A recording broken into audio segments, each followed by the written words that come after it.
What's up, everyone? Welcome to Normal America with your bald host. Oh, yeah, looking good. robnoerr forgot his hat this evening. Starting a little late. Was having a good evening this evening, so I planned on streaming around 8, but my brother came to visit, and we were just up BSing. Who knows? Maybe he'll do a stream with me someday. I think it would be fun. I have two brothers, so this is my younger brother, who's like 25. Yeah, you like that shine? It's my Halloween costume. I'm going as a bald man. So, hope everyone's having a great week. I know that I am. Got a lot lined up this week. We're going to be doing a weekly show at 11 a.m. Eastern with John Burke on Twitter Spaces. Hopefully that space will grow. Also, nice because it's kind of nice because it's a crowd that's going to agree with me on some things and I'm going to massively disagree with on other things. So you kind of get the best of both worlds, me yelling at people, but also people agreeing with me. This Thursday, there's a chance that Scott Presler will be joining us. Scott Presler of, I think the best GOP person out there, even though he's never contacted by the official GOP. I think he's a really great guy. Also, I'm going to try to meet up with Scott in person sometime between November 5th and 7th. He'll be in Allegheny County, which is around Pittsburgh, which is about an hour and a half from where I live. So hopefully I'll get to meet up with him in person. Tomorrow I have to write 20 letters. Well, don't have to, but I'm going to write 20 letters to people in Allegheny County that Scott's sort of leading the charge on. One of the things I'd like to talk to Scott on my channel about, or in my spaces about, either or, is how people could get involved in things that he could use your help with, whether it be writing letters or things like that. November 7th, your birthday. How about that? We'll try not to, yeah. So yeah, I think that'll be interesting. Tomorrow evening at 8 p.m. Eastern, I have a debate. I will be debating someone, I believe their name is Based Guitar. It'll be on the Crucible. Obviously, I'll be streaming on my platform as well. And the topic is one that I've had people ask to debate me many, many times on, which is the Electoral College. So I believe my opponent will be arguing for a national popular vote, and I will be arguing for the Electoral College. So that should be around 8 p.m. tomorrow. Now, I will admit, I feel a little guilty. I feel like I should do some more research. Now, I know why we should have Electoral College, but it'd be nice to have some actual quotes from our founding fathers, sort of reiterating the points that I'm going to make, but I think it'll be fine. I enjoy it. It should be a good debate. So hello to everyone there. I really appreciate it. Yesterday was a fantastic day for me. We got to take Hank trick-or-treating. He was a T-Rex. He had a blast. And it was cool because it was the first year that he really understood. Like, oh, I'm getting a bunch of candy. I can't wait to eat that candy. So, we had trouble getting him to bed because he wanted to eat all of his candy. And by the time we finished, it was his bedtime. So we're like, no candy tonight. And he was not a happy camper with us. But today he's been good. He's been very good at parsing it out. I thought he'd just want to eat it all. But it'll be like, oh, let's just have one piece here in the morning. And then after lunch, we could have a piece. He's been good. So, not at all, Robert. I enjoyed you reaching out to Scott Presler on my behalf. And like I said, maybe he will be joining me Thursday on my Twitter Spaces. I reached out to him. So I wanted to answer a question that Surian asked. He said, serious question. Since the new speaker seems to be a McCarthy clone that's just going to send unlimited money to Ukraine, do I think Gates, what he did was good strategically? Yes. In fact, I predicted, let me blackpill you a little further. If Jim Jordan would have been the next speaker, he would have done the same. For real. There was no speaker that was going to stop Republicans from sending money to Ukraine or to Israel. And that is because it is the number one priority of the Republican leadership to send money to Ukraine and now to Israel. That's their highest, but they don't give a shit about you. They don't care about you, the voter. They don't care about the issues affecting you back home. They care about sending money overseas because it helps their military-industrial complex friends. It helps them funnel money, etc., etc. That's what they care about. That's it. And if Jordan were to get the votes, he would have had to have promised all of the GOP people that agree with that leadership position, yes, I will continue to send that money. He would have had to have made that promise. He would have tried to church it up. He would have been like, just like they're trying to do with the Israel money. Well, we're taking the money directly from the IRS. That's what we're going to do, But they would have sent it. Unquestionably. Johnson has voted in the past against sending the money to the Ukraine, but he doesn't have a choice. Now, that doesn't mean that it's like, oh, well then, you're not going to hold him to account like you did Kevin McCarthy. No, I still am. Absolutely. In fact, Johnson seems in some case to be worse because I get the vibe from Johnson that he's in I heard Mike Cernovich talk about this, so I'm not claiming that I'm the only person talking about this, but I had a little experience with this in my life. Look, I consider myself a Christian, albeit a bad one. I don't know how common this is known. There is a sect of people that are Christian that really, really, really want World War III to kick off in the Middle East because they believe it'll bring back the Messiah. And Mike Johnson gives off those vibes to me when he's talking about our religious responsibilities to send money to Israel. No. Not buying it. And scary. Not buying that at all. So, yeah, Johnson sucks. I knew he would. Jordan would have sucked. Yeah, thanks, Viking. But Gates still did the right thing. Yeah, World War III would be cool. Yeah. Ever heard about the red heifers? Is in red cows? Is this some joke or is it a group I'm unaware of? Oh, yeah, I did read this. Yeah, okay.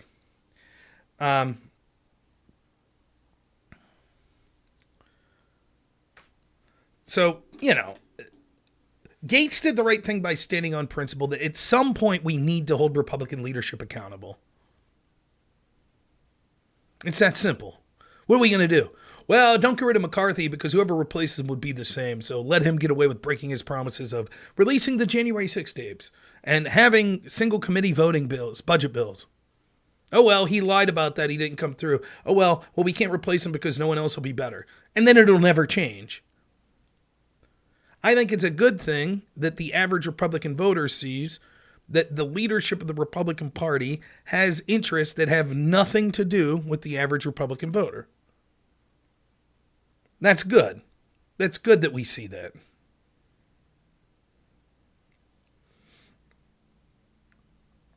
So, we'll talk a little about how I see things with the Israel business. I see an awful lot of anti-war right-wingers that now can't wait to go to war with Israel against Hamas.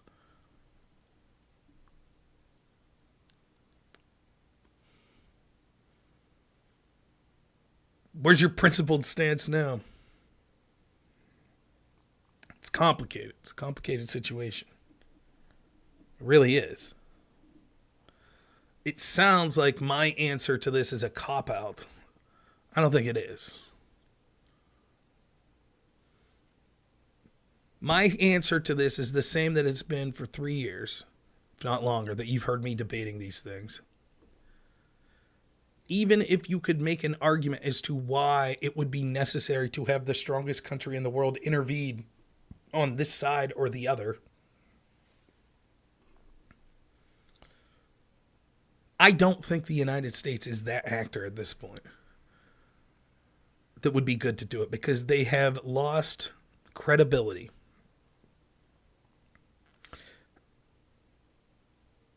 They have. I've been stable on this through Syria, through Afghanistan, through Ukraine, through Israel. There are so many problems back home that we should be dealing with. I was explaining this today. I have to admit when I say something that I feel is sort of hypocritical. One of the things I hate the most is when I'm talking to someone on an issue like political violence, say, and they throw out this big brain. I don't have my hat on, so I can't turn it backwards. Both sides do it, Rob. Both sides do it. But isn't it true that both sides do it? Both sides do it. Thanks, Nico. I appreciate it. Yeah, I like working with. Both sides do it. But my take on the Israel-Palestine conflict is both sides suck in different ways. And I'll go into graphic detail as to what I mean.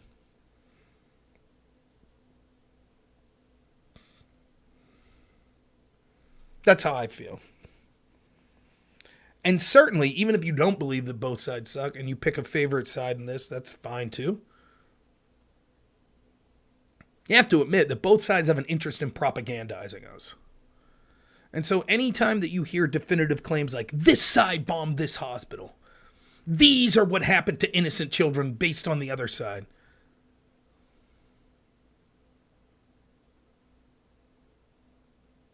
Jack, I have no idea. It's not glitching on my end.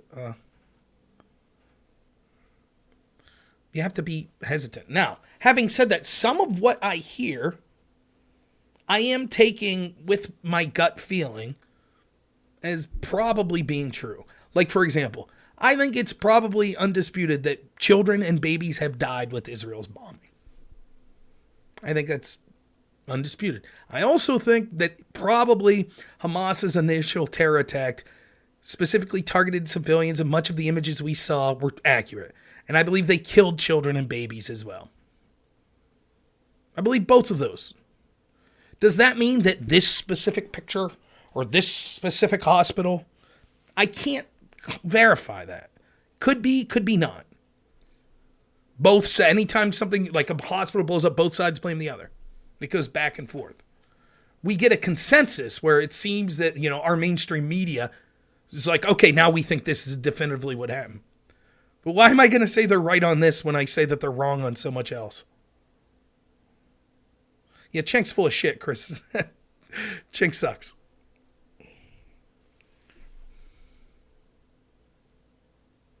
So, we shouldn't be involved. If you're on the side of Israel, I don't know why you need the United States involved. Israel could easily defeat Hamas. If you say yes, but other countries could get involved, maybe. But at this point, with the United States sending money, do you think that makes it more or less likely that Iran or Turkey gets involved?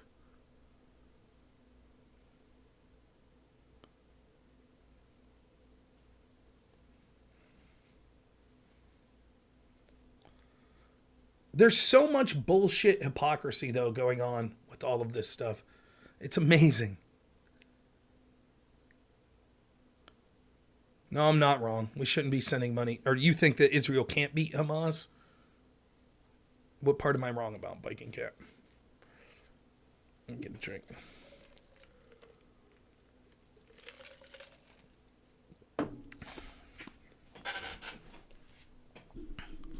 Does anyone realize what an absolute clusterfuck our foreign policy is? Remember when I used to talk about Syria a lot, like when I'd be debating Dylan Burns or something? And I would say, here's the story on Syria in a nutshell, right? So we went into Syria because we had to fight ISIS, and ISIS is there fighting Assad, who's the leader of Syria. So you have the Assad forces that are fighting ISIS, but you also have the rebels who are fighting Assad and fighting ISIS, right? So Assad's fighting ISIS, and the rebels are fighting Assad, and the rebels are also fighting ISIS. But then you also have terror groups like al-Nusra and al-Qaeda that are in Syria that are also antithetical to ISIS. And even though we're at war with al-Nusra and al-Qaeda and other places like we were in Afghanistan, there are allies when it comes to Syria, and they're helping us fight ISIS. And then there's this other group called the Kurds, and the Kurds are also our allies that are helping us fight ISIS there. So simultaneously, while Assad is fighting ISIS, he's also fighting the rebels. We're allied with the rebels fighting ISIS, but also helping them bomb Assad and things like that. The Kurds seem to be helping us in that endeavor as well. And then al-Nusra al-Qaeda seems to also not like ISIS, but simultaneously don't seem to like Assad very much. So there's a conflict that's going on there. And we're told that even though Assad has all but won the civil war, he decided to gas his people at the last minute, even though an IPCW whistleblower seems to claim that there's no evidence that that actually happened or that it didn't happen in the way that it was reported. That IPCW whistleblower that came from the UN is then promptly removed, and then the IPCW puts out a different report based on people that weren't on the ground as much there to be able to see this stuff. Simultaneously, even though Assad's basically all but won the civil war and we're doing what we want with ISIS, there are questions why we wouldn't be able to leave then if the threat of ISIS, which we were told we were originally supposed to be there for, would be there.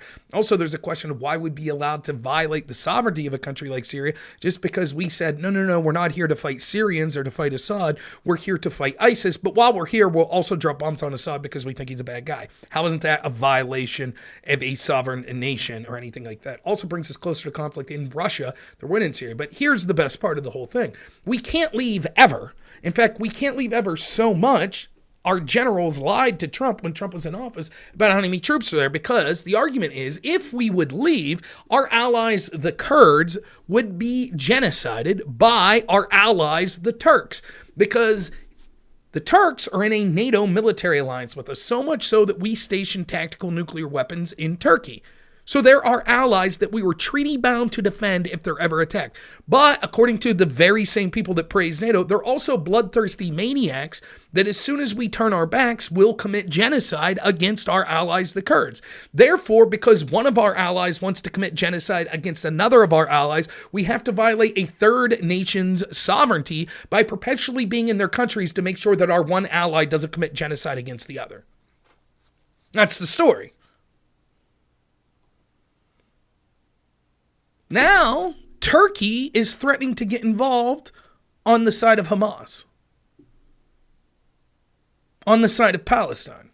Now, the same people that flipped out when Trump was like, NATO's sort of, why are we still in NATO? Why aren't other countries playing their fair share? Threatened to leave NATO. They're like, you can't do that. And I talked about how absurd the NATO alliance is. Why are we allied and have nuclear weapons stationed in a country that we are admitting are genocidal maniacs that's just waiting for us to turn our backs to eliminate our other allies? Seems like a bad alliance. Seems like a country we shouldn't have nuclear weapons stationed in. Seems like a country we shouldn't be treaty bound to defend, that we're admitting are genocidal maniacs.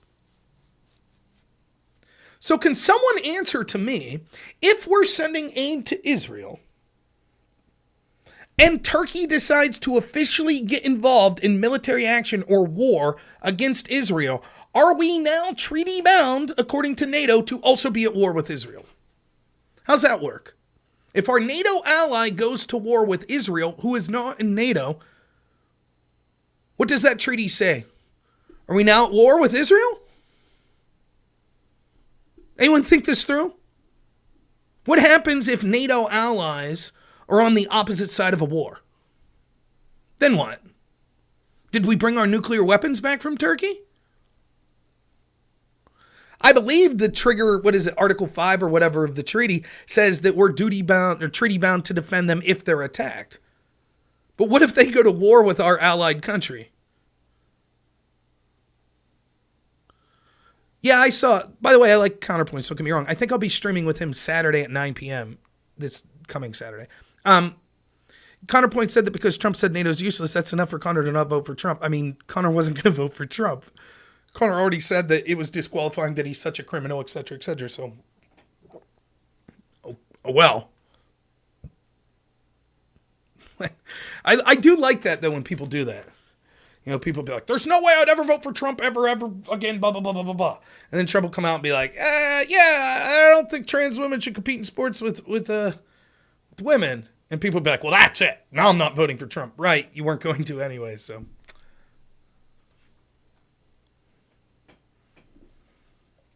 So why are we in this? If what's the United States official position here?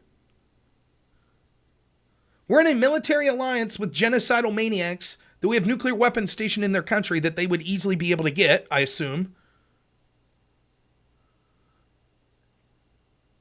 But our president, Joe Biden, says that we're in it to win it with Israel. We're sending them $14 billion. And Turkey's considering going to war with Israel. But no more mean tweets. Thank God, right? Whew, that'd really be bad. Mean tweets. I haven't heard a lot of people talk through, what does this mean? You know, again, am I screwing up the game? Douglas McGregor, is that his name? Or is it I think it's McGregor, who's on Tucker. He's been, follow him on Twitter. He's been talking about this. He talked about this on Tucker's show.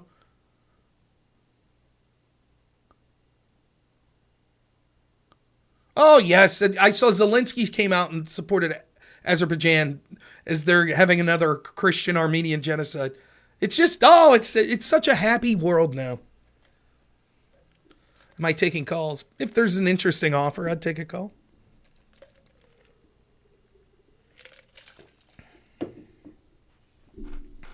Here's another thing. It's difficult to say. I have zero interest in getting into the history at this point of the Israel-Palestinian conflict. I really don't. That's how I look at it. It's a holy war. I think both sides have done shitty things. I think that it's complicated. I think that both sides probably have legitimate grievances. I know that if I bring one person on here that sit here and talk to me for 5 hours about how Israel's the shittiest country ever and they have 2.2 million Palestinians in an open air prison and they're constantly, systemically eradicating the Palestinians, then I could bring a person on that supports Israel that'll say, but here's a history of all the why that's not true and the conflicts that, Hamas and other groups have unleashed upon Israel, blah, blah, blah, blah, blah.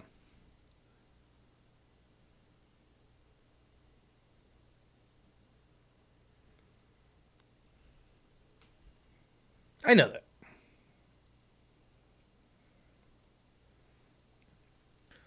My take is quite simply the United States shouldn't be involved.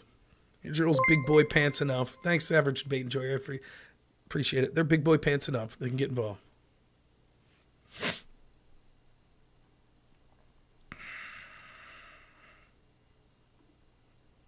Here's my Discord for whoever wants it.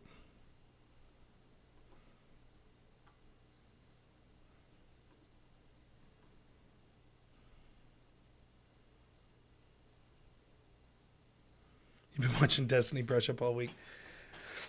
There's a couple things to say here, right? About the evilness of Israel and Palestine. There is a different level of evil, of unforgiveness, of despicableness when it comes between what each side is even alleged to be doing at this point. I said from the get-go, I didn't want Israel to overreact. I didn't. I said that I didn't want anyone to die. I understood Israel had to react, and I understood people would die, but I hoped it would be as limited and as targeted as possible. I think that any time that you're seeing images, if they're real, of children and people like that dying, it is despicable. But I also understand those things are inevitable in war, that civilians inevitably get brought into it. That doesn't mean that you say, well, it's okay for Israel to do it then. You could absolutely think Israel's going too far. And I think that perhaps they are.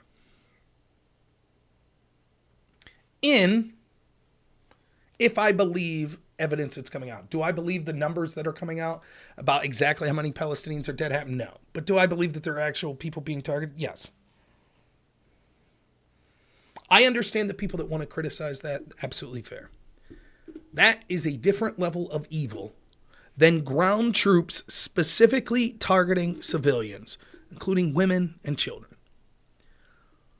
What Hamas did, targeting a music festival, targeting families on the ground, personally, oftentimes filming it, is more despicable and evil as an act, as an individual act, than bombs being dropped by Israel that have the effect of killing children. That doesn't mean you have to agree with the Israeli action. It does not mean that. But it is more despicable to intentionally kill children and innocent civilians than it is to have a bomb drop that you know as collateral damage will kill children and civilians. IDF soldiers shooting. If there's evidence that IDF soldiers were intentionally shooting children at the border, yes, that would fall in the line of as equally despicable.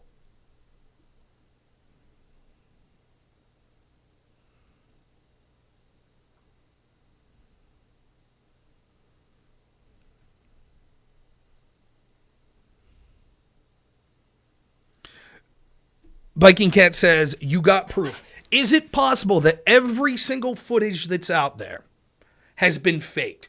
That is possible. I fully admit that both sides are interested in propagandizing. Fully admit, you're going to wait a while, Peace. I fully admit that. It is possible that every single claim, including GoPro footage, where it appears as if Hamas soldiers or terrorists are celebrating as they're shooting people, as they're breaking, it could be that that's all fake. It could be. My gut tells me that that's very unlikely, that some of it is absolutely true.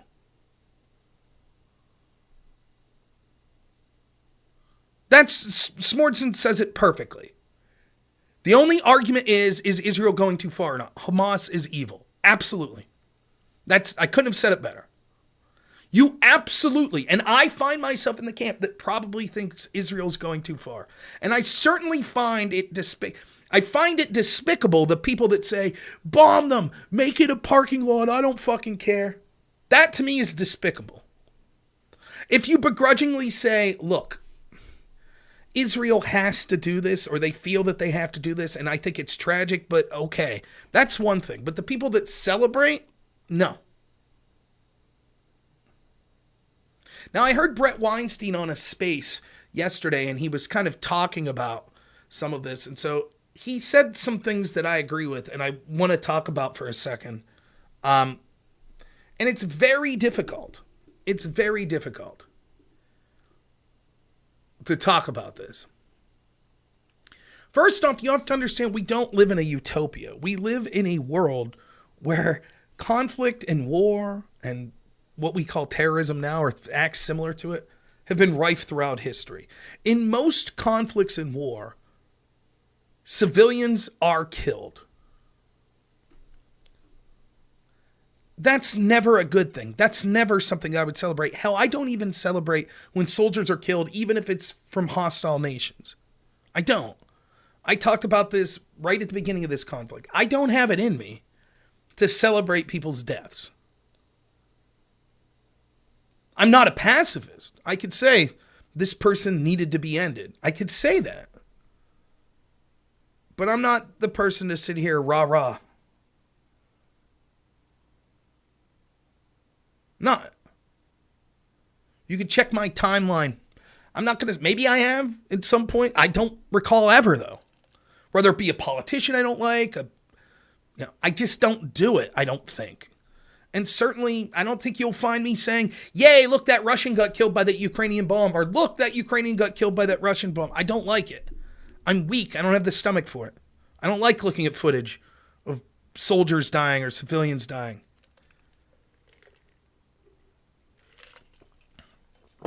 The naivety that it takes, though, to be like, well, you can't have a side that launches an attack where a civilian gets harmed if you know there's a possibility. Like, think of what the history of war would look like. Let's say you have a nation that's like, we want, Genghis Khan is coming. And he's going to take over your city, right? And you're like, we need to launch, our only chance is to launch a preemptive attack. And they have a camp set up. And in that camp are women and children, And you know that if you fire this catapult, and I don't even know if catapults were around in Genghis Khan, but whatever. There are certain weapons you have that if you unleash, it's the only chance you have of winning and protecting yourself and your family, but it could harm a civilian on the other side. You're telling me that you would say, no, sorry. No. I don't believe you. I don't believe the people that are pretending that. Yeah, conquer or be conquered. I just don't believe it. I don't believe that means the people are bloodthirsty, like, yes, let's kill their women and children. But I don't believe that that's how people feel. I don't. For example, there are an awful lot of people with Ukrainian flags in their bio that would cheer on something like a car bomb detonating and killing in Russia and killing one of the leaders of, one of the generals. Remember this happened? One of the propagandists that they were told was, propagandizing to help Russia win the war, whatever. If that bomb kills that guy, but also kills a civilian on the street, I don't think they say, that's it, we can't support Ukraine anymore. That's a war crime. That's it. They committed a war crime. We can't do it. Daria Dugina. Do you think that? Do you think those people with the Ukrainian flags will be, well, that's it. That's unforgivable. A civilian died? No. No, can't do it. I don't believe that. And I'm not even saying that they're wrong for saying, look, if it means ending this war, if a very small number of civilians got killed there, that's terrible. That's tragic. We wouldn't cheer for that. But we're not willing to say that we can no longer defend this country because of that. What Brett Weinstein said, I'm just going to sort of paraphrase, and it is something that I agree in. The point of Israel's attack is to be disproportionate. This idea of proportionate response is sort of nonsense. Now, I say this as someone who still thinks that Israel probably is going too far. But the theory of you have to have a proportionate response is nonsensical. It's nonsensical.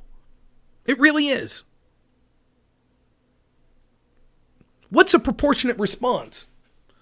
Raping and murdering 1,500 people in Palestine? Sending troops into a music festival in Palestine? Taking hostages?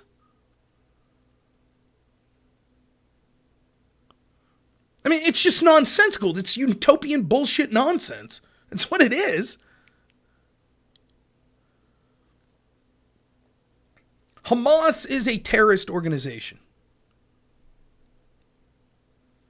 They seek the erasure of Israel and of the Jewish people. They are not a military that you could say, there's their base. Here's the city they're housed in. Here's their general. Here's their troops. Here's their air force. Here's their navy.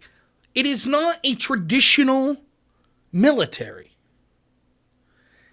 There are leaders, but also the vast many of their troops or terrorists, or whatever you want to call them, are stationed within Palestine and within communities.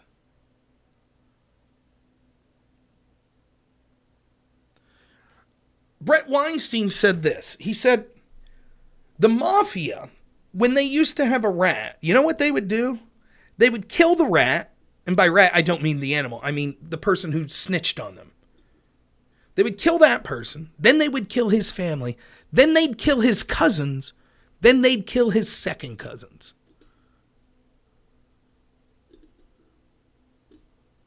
You know why they did that? They didn't do it because they thought your family helped you snitch. They didn't do it because they thought your second cousin helped you go to the authorities. They did it because it was to send a message to make it so fucking scary to snitch on them that no one would think about it. Now, I'm not saying that's a good thing. I'm not saying the mafia is good. But the point is, you have to disincentivize the attacks on you. How does Israel do that? Let's say that a ceasefire is declared tomorrow. Hamas still has the hostages. So now what? Let's say that Hamas releases the hostages, and then there's a ceasefire. What guarantee does Israel have that Hamas doesn't do this next week again? And then what happens? When they do it again, we're going to have the same people saying, well, it has to be a proportionate response. You can't drop a bomb. You can't do that. You can't do anything that could potentially harm a civilian.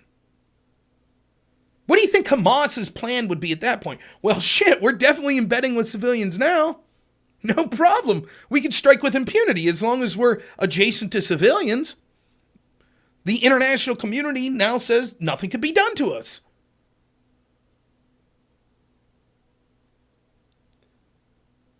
So, yes, Israel is intentionally offering a disproportionate response because the only way they see to disincentivize further attacks is to make the response so grotesque that the people of Palestine will either remove Hamas from power or the people of Hamas will say the retaliation was so severe that we cannot question and try to do this again.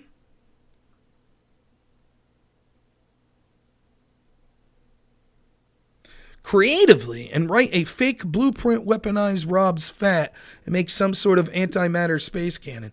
Clever. Or maybe they could weaponize your lack of syntax with the English language in typing. But we can't have a cannon that powerful.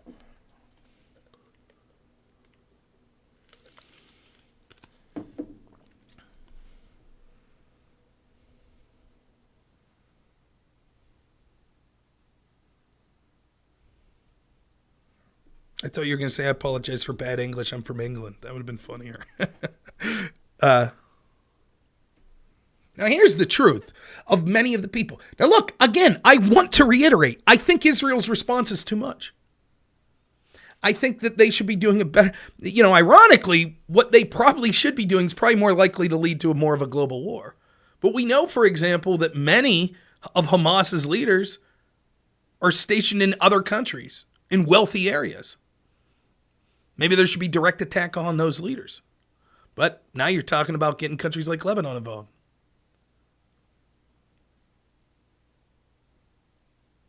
Typical fatty has to eat what I have to say and then get more foreign politics. You don't change, do you, old man? Cool. I don't know if it's a problem, your lack of ability to speak English or lack of ability to form a coherent thought. But nonetheless, we'll ignore you. Qatar, yeah.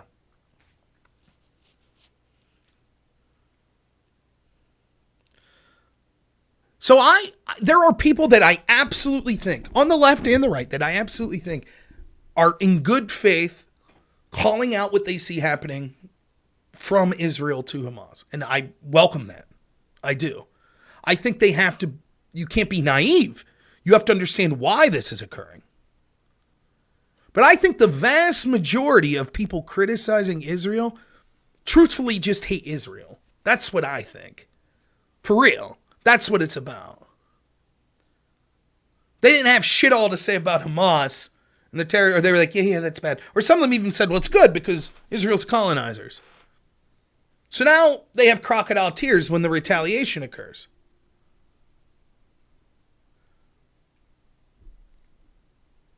And fuck those people. I don't know what else to say. Like, if the first thing you're saying, if you're calling for a ceasefire, if the precursor to that isn't Hamas release the hostages, no one should take you seriously. Like, period. It's that simple.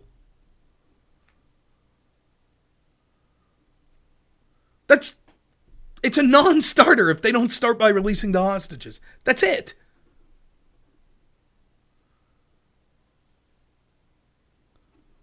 Well, Punkuder, that's the problem, right? That's the entire, like what you're saying is really the entire problem. We could speak of this because we are objective. We are more objective because we're outside the scope of it. So like, for example, I could say it is not an appropriate response to, for example, intentionally kill civilians because one of your family members was butchered and murdered by Hamas. But what if it was my family member? I bet my calculus would be different. I bet it would. Conversely, if I'm in Palestine and I go, I don't like what Hamas allegedly did here. I don't. I think that's despicable. And then all of a sudden Israel bombs my town and my child gets killed. Am I going to be thinking, well, clearly they needed a response? No. I would say this is unforgivable.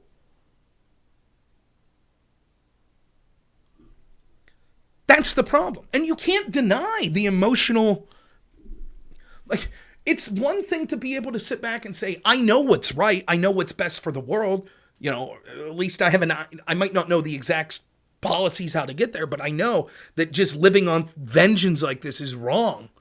But if it's you, if it's your kid, if it's your wife, it's for your parents, on both sides.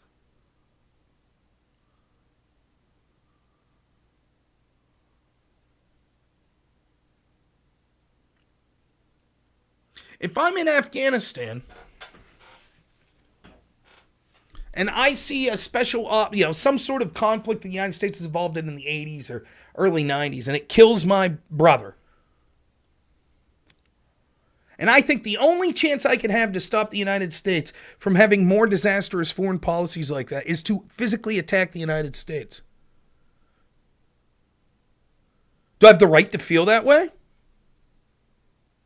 We all know that's terrible. Why would you attack innocent civilians? What do I, Rob, why should my family deserve to perish? I don't even fucking like the majority of the government I have.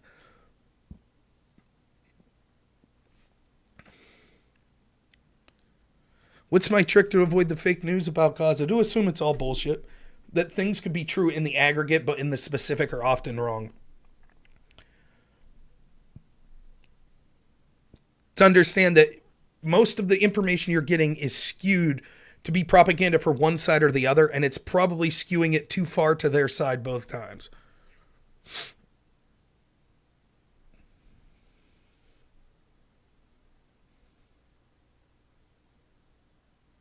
Yeah, Robert, things like that. Yeah, Jackson's a fucking joke. Yeah. Avoid the legacy media. There's a great one. Yeah.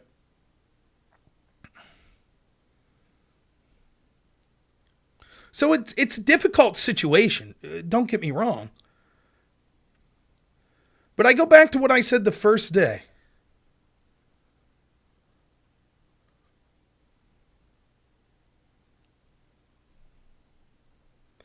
It's something that I've maybe it's my experience in debate. Maybe I just think of things differently. I don't know, right? But it's something that I say a lot. Oftentimes what's true doesn't matter as much as what people show you when they think something's true. What does that mean? Let's say that we later find out that the attack by Hamas is completely exaggerated. That actually maybe like 1 or 2 civilians were harmed. No hostages were taken except military personnel. It was all a lie. I think that's not going to happen. I think even Hamas has admitted more than that. But let's say that that would be true. And you might say, well then, those that spoke initially on October 7th that praised Hamas, see, they didn't do anything that bad. No. That's not true. Because on October 7th, they thought that Hamas did shoot civilians, take hostages, kill women, kill children. And that's why what I said on October 7th was, I can accept people saying what Hamas did is despicable and evil and terrible, but we think Israel's policies led to it, and we think Israel's action will also be despicable. I can accept that. I can accept even people that say, I don't believe that Hamas did this. I think it's a lie. But there were people after people after people on social media, on college campuses, around the world, in the Western world, in London, in Germany, in the United States, wherever, that were like, praise Hamas. They fought the colonizers.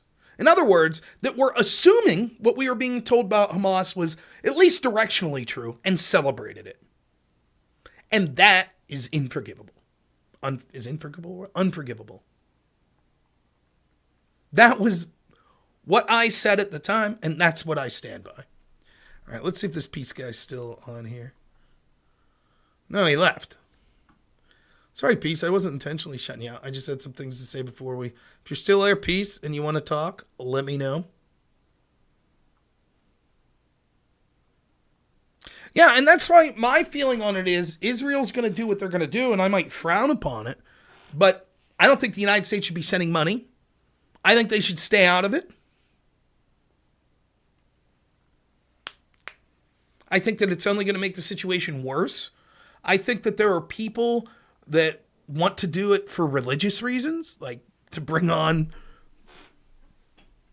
revelations. I think there are people that want to do it because they have a sense of superiority of the United States that is so great that they think we could take on any opponents multiple at a time. Just like with the Russia-Ukraine situation, one of the problems is we as a country and as a West did not put ourselves in a position to adequately counter Russia if they did something crazy. Because so much of the West was reliant on so much products from Russia, such as natural gas in places like Germany. So we weren't in a good economic position to counter them because we relied on them. The same is true here. We're not in a good position. Why? We've had an open border. We're not talking about facing conventional militaries. If the United States goes to war, we're not just going to be fighting the military of Iran. We're fighting Hezbollah. We're fighting Hamas. Terrorist organizations. They're not going to fight conventionally. They're not going to line up their ships and tanks and fight us.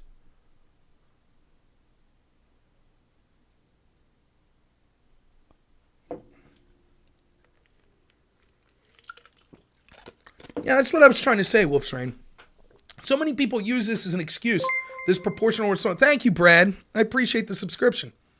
the proportional response. What they're really trying to say is we fucking hate Israel. And it's very simple. And by the way, all the people that are nonplussed that we see, how many people are oh my God, saying all this crazy shit about Jews. That's what they feel about white people too. You understand that? They use the same language. The rape, and again, it doesn't matter if it actually happened. They are going under the auspices when talked about, when someone says to them, but they raped and murdered women and they butchered children. Their response is, none of that happened. The response is, well, they're colonizers. That's what they call us. That's what they would call me. That's what they call the government of the United States. Colonizers. Same language. Not a mistake. Not a mistake at all. That's how they feel. And make no mistake, if pogroms come to the United States, if rapes and murders of people, they'd say the same thing. Well, maybe not the best of tactics, but hey, they're colonizers. That's what they would say.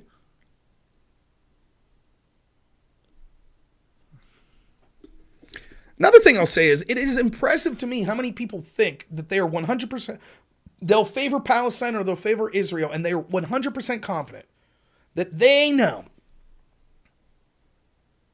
Meanwhile, there are people on the exact opposite side that feel exactly as confident that they are right. Now, there are people on both sides that have a far greater understanding of the history of this conflict than me. But so many people are just fucking randos like me that know as little as me that are making these declarative statements, and they're full of shit. They're absolutely full of shit. I know for a fact, open air prison and blah, blah, blah, blah. Just buzzwords. Or Israel's not done anything wrong and they've done buzzwords.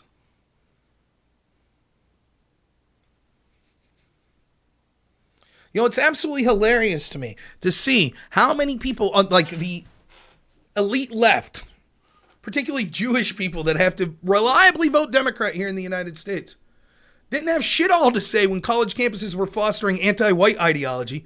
That's okay. Didn't have shit all to say when people were getting, the people on the left that are upset, which I am as well. Let me talk about that for a second. I'll finish what I was saying. They didn't care about that.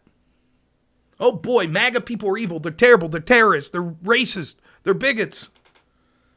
Those damn 10-tooth rubed conservatives living in middle America. Fuck them. So when all the progressive lefties went after them, went after the Trump supporters, the average Americans decried things like whiteness and whatever, Jewish people were like, yeah, we're also a minority. Yeah, those white people, they're okay with it. And now they're like, oh my goodness, it's being targeted at us. Yeah, no shit. They look at you as white as well. Whoops.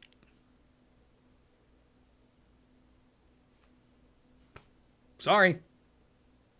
The ADLs out there, well, we can't believe this. You created it. Hell of a time to have to tell you, I told you so, but I told you so. Just like always happens. How many times have I said, particularly since I read the Gulag Archipelago, how many times have I said, you understand the very thing that these progressives, radical lefties are cheering for will eventually be targeted to them. The cancel culture, the demonization of...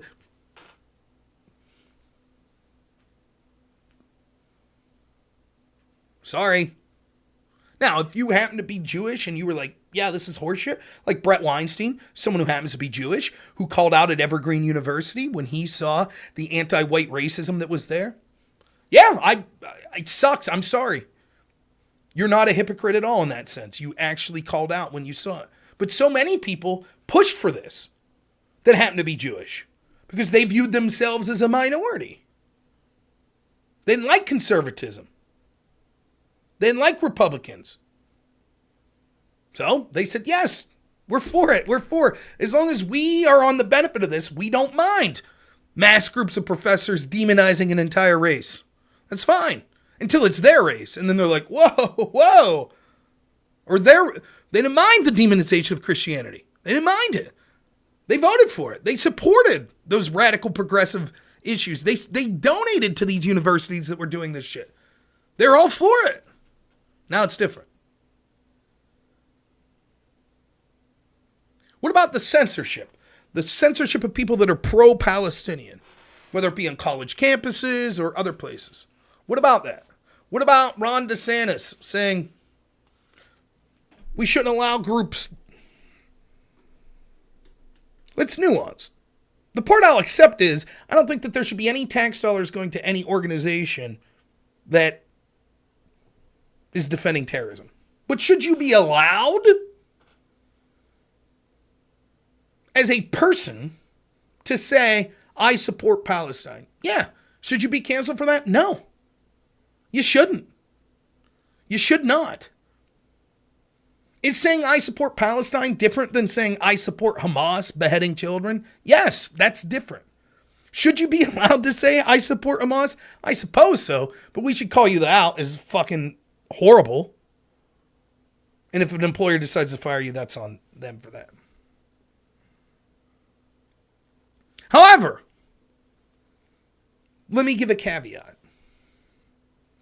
Aftershock's agreeing with me. We'll see if he agrees with this portion of it. I'm not for a second going to feel obligated to defend someone who called for my cancellation if they're now getting canceled. On principle, I will say that that cancellation is not a good thing.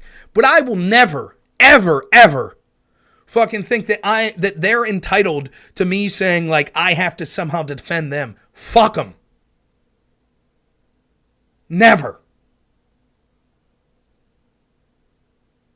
Just like if that piece of shit Pisco or any of the people that are like, yeah, all the January 6 people deserve it. They deserve to be locked up. If he's ever at a rally and they decide to lock everyone up, I will say, I don't think we should be locking up political people en masse like this. I think this is terrible. But I'll be fucking damned if he's entitled to any defense from me. Fuck him. I'm not going to defend people that wanted me kicked off Twitter or YouTube that I feel it necessary to have to go to bat for them that wanted me fucking kicked off. Sorry.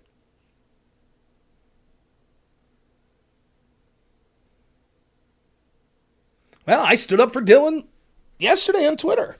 I think it's outrageous that Dylan's channel got demonetized. Here's the part that's outrageous about what's happening to Dylan's channel, in my opinion. Dylan had like $3,000, he claims, and I believe this is probably true, $3,000 of donations that came in. And then YouTube was like, we're removing your monetization, and didn't say why. And that means withholding the $3,000 that people donated.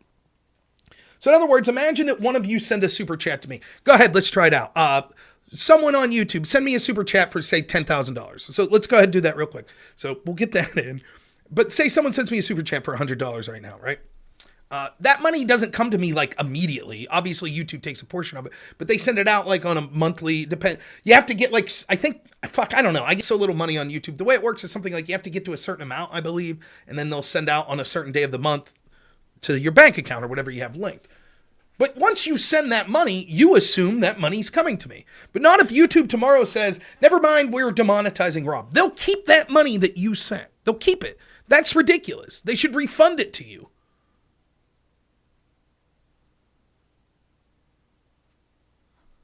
Right? They should. And so it's outrageous if a bunch of people sent money that they thought was going to Dylan. Whatever you think of Dylan, those people are getting screwed, I think.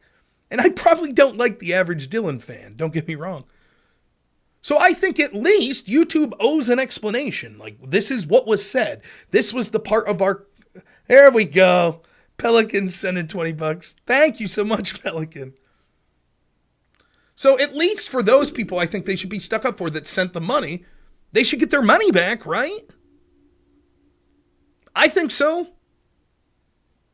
To me, it's fucking as outrageous as when, I can't even remember the name. I say Give, Send, Go now. That's the only group I use. What's the other one? The shit one? The GoFundMe, right? When people sent the GoFundMe to the truckers in Canada and then GoFundMe was like, no, you can't do it. And at first GoFundMe was like, we'll keep the money and give it to other charities we think you'd like. Fuck all that. But yeah, I agree. Dylan, for me, it's like, Dylan, I don't know. Some of the shit I see him post, I'm like, it's okay if I disagree with him on like politics and shit like that. That's fine. Right. But then some of the shit I'll see him post, like he posted the other day, like jokes about the guy that's the right wing guy. And I think it's maybe in the Netherlands. Did anybody see this video? This right wing politician in the Netherlands, someone beat him with an umbrella. And Dylan's like, that's not how you use an umbrella. And then he knows all of his supporters are like, yeah, swing it harder. Okay. It's funny. Political violence is funny when it's directed at right-wing people. Not that we can't point out a litany of people around the world that are right-wingers that have been attacked recently.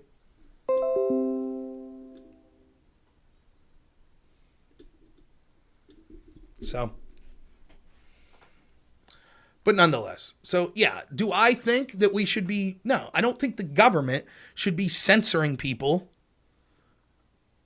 It's different if the government says tax dollars will no longer go to this organization because they're saying shit that... That's one thing.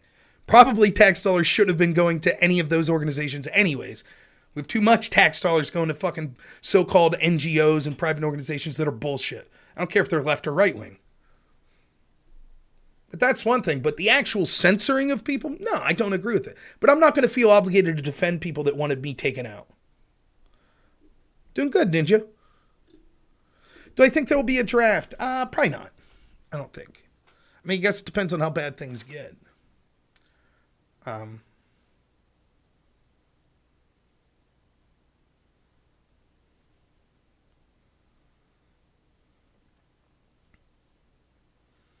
You know, so I'm sick and tired of it. I mean, it's so fucking shitty. And you have to understand, and I think Aftershock, I use him because I've talked to him probably more than anyone else that watches my channel.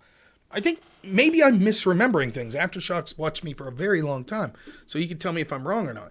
I believe I've argued with Aftershock in like circa 2019 about cancel culture. I think I know what I was saying back then. No, cancel culture. Don't do it. You know, cooler heads will prevail. I was absolutely 100% wrong about that. 100% wrong. Cooler heads will not prevail. They will not. They won't. That ship has sailed. Only mutually assured destruction. That's it. That is, and I don't mean destruction as in death. I mean the very tools that the authoritarians that want to use on you, they are not moral people. They are not. They are not just misguided people that thought that they were operating under a sense of like benevolence, that they legitimately were mistaken that you were some evil, horrible person and now they see the error of their ways. Fuck them. That's not who they are. They believe they are morally superior to you, and the ends always justify the means. And most of them will use as limited authoritarian pressure on you as possible to be effective. So if you're not someone with a big audience, they might just want you demonetized. If you're bigger, if you're someone like Ben Shapiro, they want you fucking removed. If you're really effective, someone like Tucker Carlson, they want you fucking investigated by the government. They want you taken off of television. If you're Elon Musk, they want you fucking in jail. If you're Donald Trump, they want you in jail. And if that doesn't work, they'll go further. That's who they are. You will not reason your way out of these conversations with them. You won't. You won't talk to these people and have them be like, oh, I see the error of my ways. See, I don't need to think, I don't want Destiny canceled, because if Destiny's canceled, maybe in the future I'll be canceled. I don't want Destiny canceled because he shouldn't be canceled. Because I don't need to silence people in order for my side or my argument to win. I don't need that. And I believe in the principles of free speech. So because it is morally just, I do not want my opposition silenced. That's not how they look at it. The best chance you have of rationalizing with them, what's up, rational wrong thing? The best chance you have is saying, but can't you see it'll eventually be used on you? But that doesn't work either. That doesn't work either. You're never going to win but it's just wrong morally to censor people like this. You'll never fucking win that argument. They don't give a fuck. Also, they're like, does this affect me? Oh, what's that? By censoring people like you, it helps my side win? Then yes, fuck you. So then we're forced to be like, okay, but eventually it could be used on you. They're like, nah, I don't give a shit. Right now it's helping me, so fuck off. That's how they believe. That's, okay. So it's not until the consequence actually happens. Once they're censored, they go, ooh. Now you have all these people like at the Atlantic, and I saw these other left-wing people going, whoa, whoa, whoa, this cancel culture stuff's going too far. We're canceling college students for opinions on college campuses. Fuck you. You've tried to cancel people for doing this. You tried to cancel people for saying there's only 2 genders. Thank you, Dex. Really appreciate it. You tried to cancel people for wearing Trump hats. You tried to cancel people for questioning the 2020 election. You tried to cancel people for saying COVID came from a lab. Fuck you. Yeah, Rational. Hopefully it doesn't touch you where you're at, man. I think you have the right idea. Head to the bush. The only problem is I wouldn't survive in the bush either. I'm sure in Australia in the bush there's some fucking 5-foot spider would take me in a day or two. Or I don't know what you guys have. At least I'd get a good Foster's court in me or something though before. Yeah, that's right. The left doesn't have a moral mirror. They don't. Do any of you think for a moment, for any moment, that the same people that you can see right now lamenting, all these writers lamenting like, well, cancel culture of the left here, of these people saying, maybe we need to step back. Do any of you think for a moment, if we were like, you're right, step back, yep, this is wrong, please, let's go. And then this blows away in a month or two, that they wouldn't go right back to, oh, let's cancel these Trump people. Let's cancel these people that question whatever climate change or COVID or trans issues and blah, blah, blah. Do you think for a second they would change? They would say, oh, yes, we remember how we felt when it was happening to us. And that wasn't so good. So do you think for a moment? Yeah, I hear you, Rational.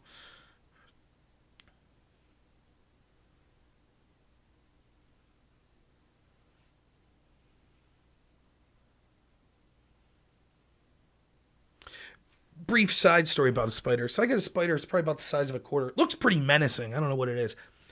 On my back porch when I go out, it's hanging off the light. It only comes out at night. So it's like a little light. And I assume because the light attracts bugs, it's like a big buffet.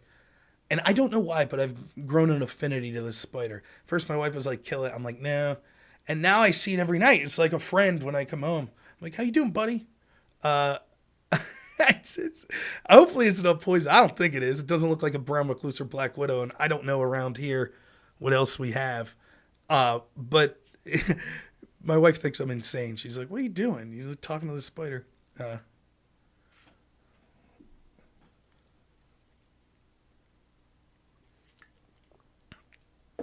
Yeah, I mean, so I don't know what else to say. We saw this guy. Did you see this guy on Bill Maher's show? Let's see if I find this clip. It's funny. I wanted to do a little. I've been so busy. I feel terrible. I really do. I wanted to do this TikTok. Good. They're both here. Both video. Scott Galloway, who's professor at NYU,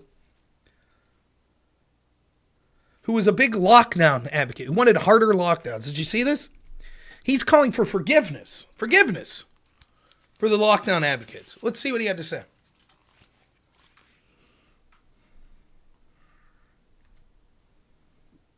Well, I was on the board of my kid's school during COVID. I wanted a harsher lockdown policy, and in retrospect, I was wrong. The damage to kids of keeping them out of school longer was greater than the risks. But here's the bottom line. Myself, our great people, the CDC, I'd like to think the governor, we were all operating with imperfect information, and we were doing our best. So yeah, well.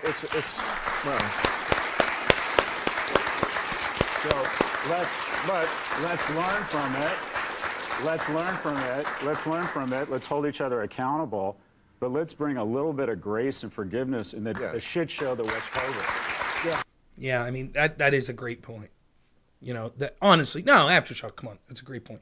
Clearly, this is a man who understands that COVID brought out the worst in us, made people hyperbolic, and he needs grace and forgiveness. Sure, his crowd was censoring us and saying we wanted grandma to die and refusing to have an honest debate, saying that we needed to shut up and, you know, cause tremendous damage to this country, to the children of this country, all based on no evidence whatsoever that ever suggested that something like that, the pros would outweigh the cons.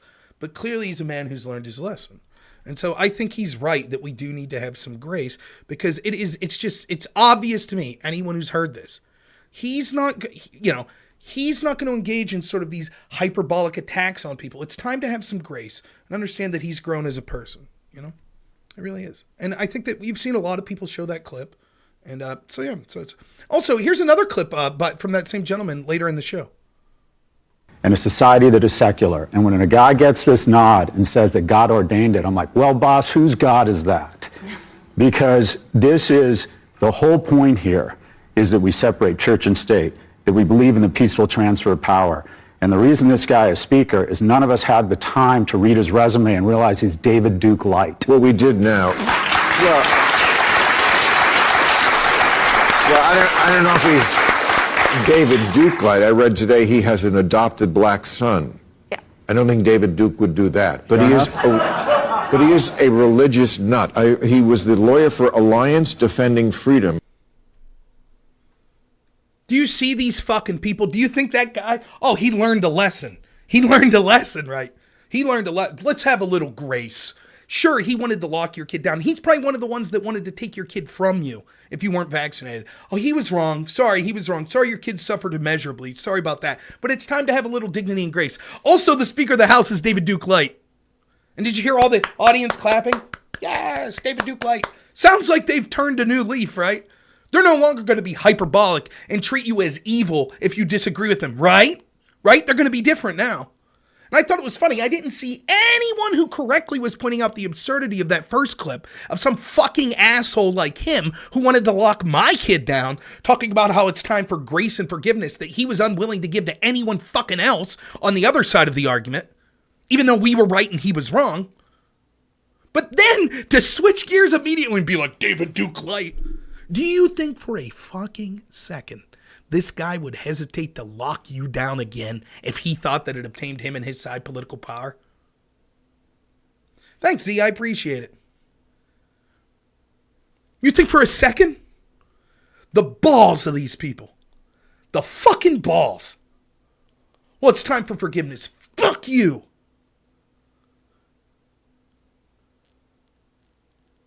I couldn't hold any more contempt for a person than those fucking sacks of shit. Cowards that pissed their pants about COVID and said, I'm afraid. I'm an adult. I'm afraid. Let's punish the children because of my fear. And then to go on a show, it's time for a little forgiveness and grace. By the way, the opposite side's David Duke.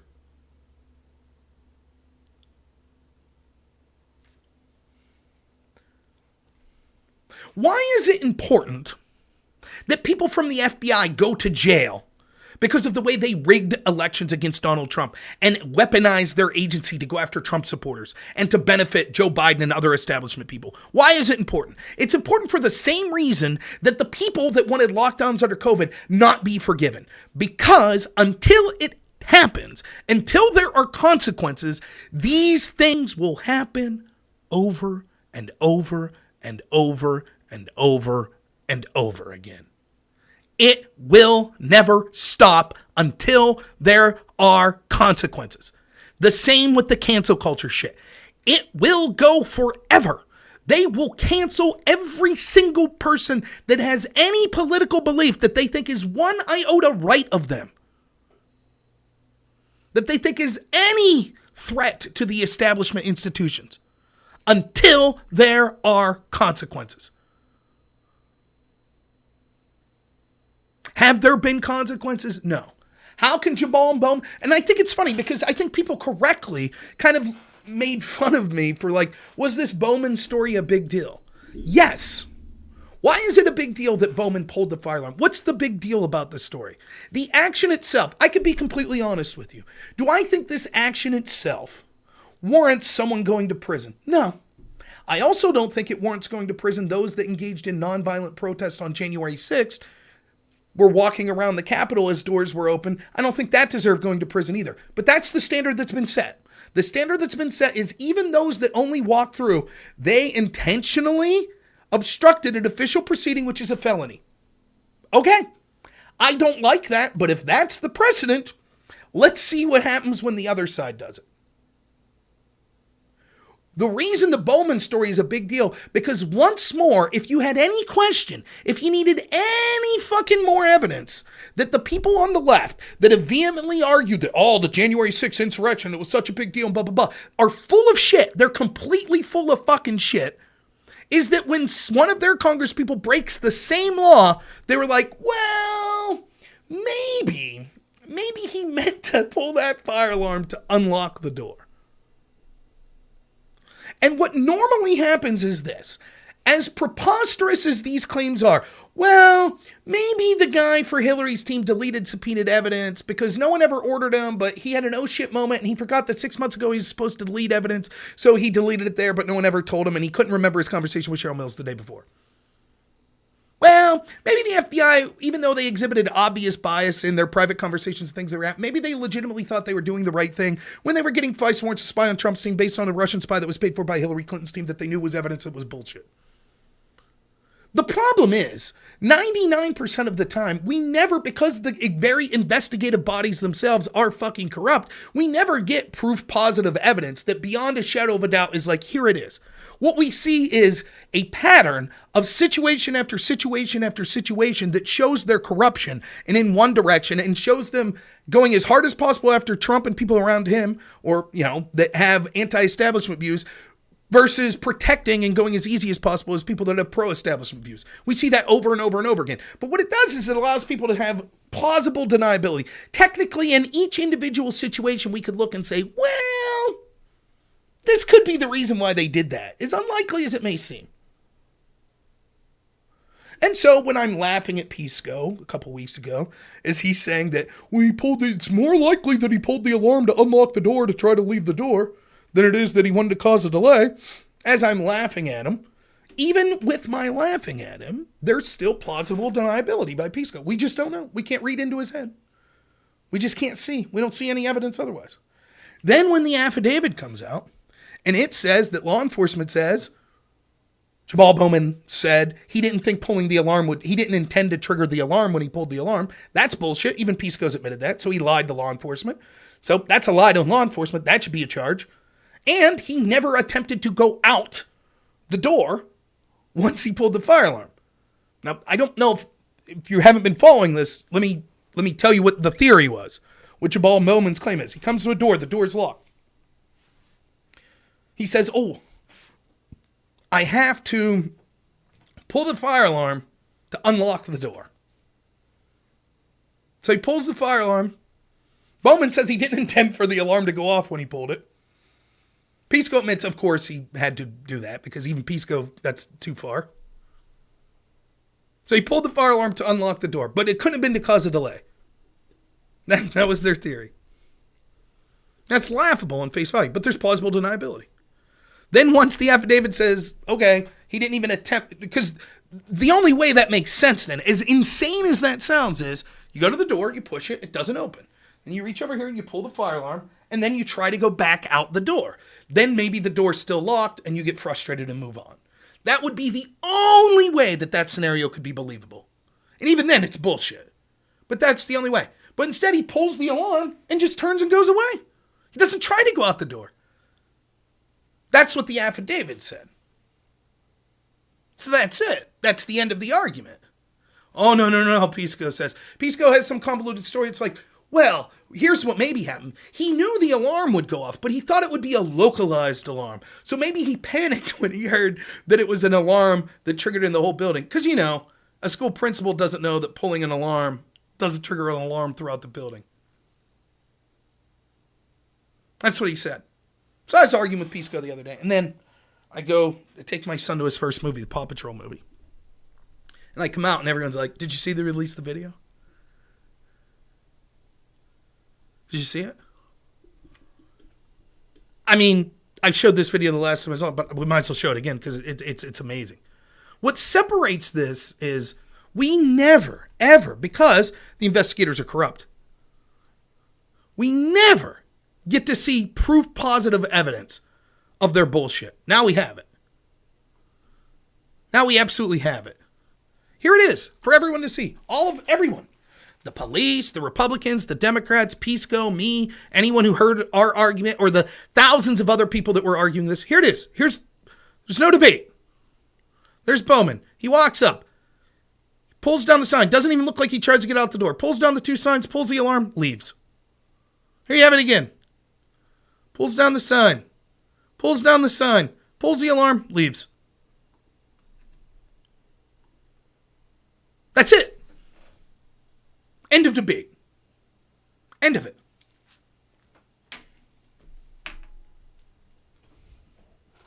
Doesn't matter. Doesn't matter. Bowman gets a slap on the wrist, pays a $1,000 fine, be expunged in 3 months. That's it.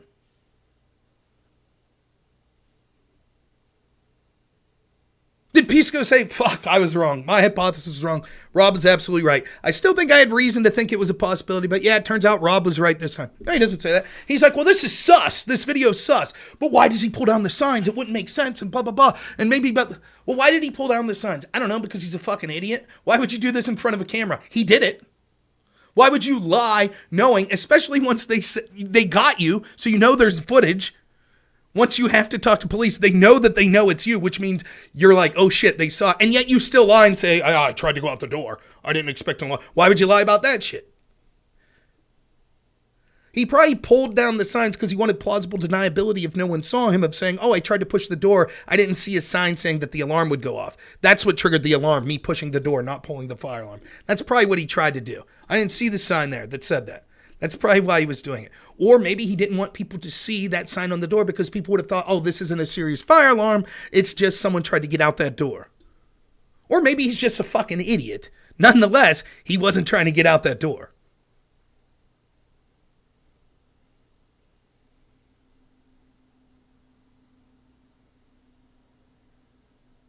So, why wouldn't he take the L? Well, we still have questions to answer, says Pisco. Pisco says that it is absolutely bullshit that he didn't know that alarm wasn't going to go off. You could read in the affidavit, that's not what Bowman told the cops. Bowman told the cops, no, I didn't intend for the alarm to go off. That's a lie.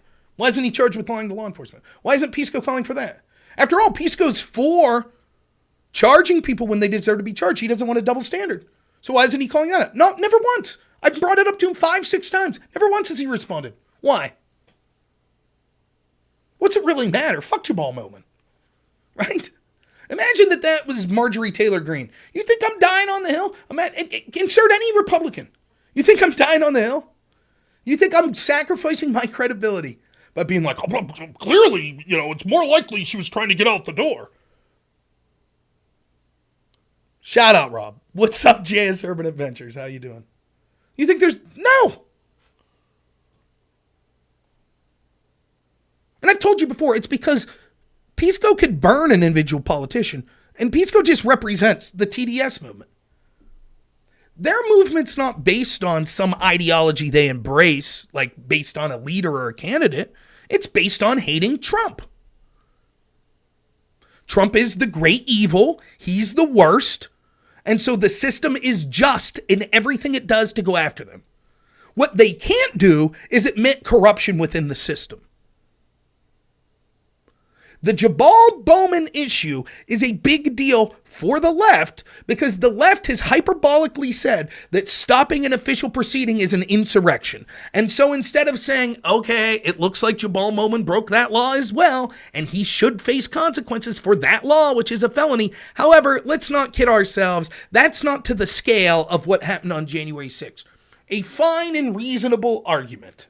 But they can't say that. They can't say that an actual politicians of theirs broke the same law that January 6 people did. They can't fucking say it because so much of who they are is centered on the system must be correct. And there isn't unfair persecution of people that are challenging the system. They can't admit that. They cannot. That's why they'll say, sure, lock Hillary up if she deleted subpoenaed evidence, but that means Trump should be too.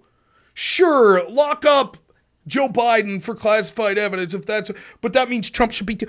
All that matters is that the system be protected. That's it. They can burn an individual politician. Why not Jamaal Bowman? Fucking ridiculous.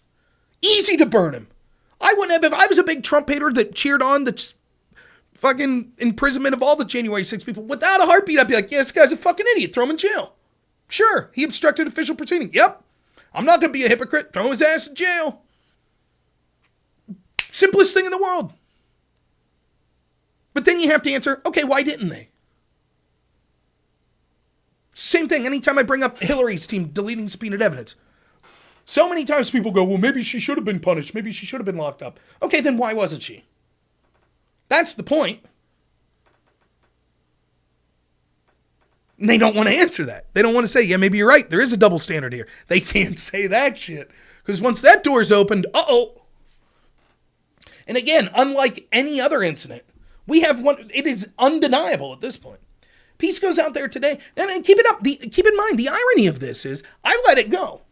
I wasn't like ribbing Pisco every day. I should have been on Twitter anytime he said something like, fuck this guy. He thinks Jamaal Bowman pulled a fire alarm to his get out a door. Fuck him. He's an idiot. He's a bad faith sack of shit. I wasn't doing that. I let it go. He retagged me.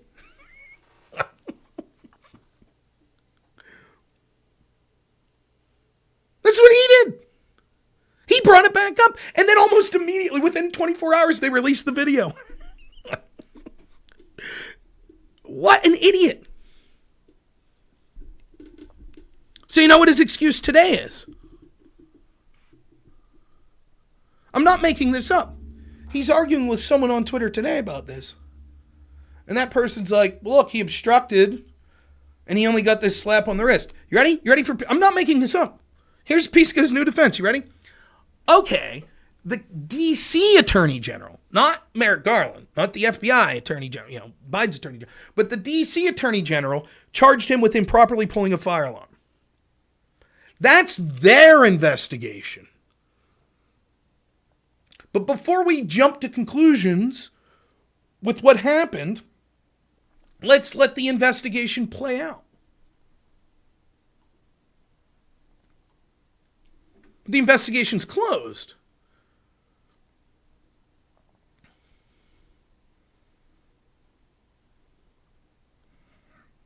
He says, well, no. That's just the D.C. Attorney General investigation. For all we know, Merrick Garland is investigating right now as we... Do you see how it gets fucking funnier and funnier? So now his argument is, maybe Merrick Garland's... There's this separate FBI investigation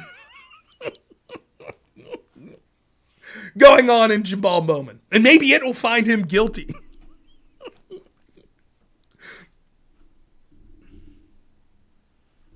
That's how desperate it's become.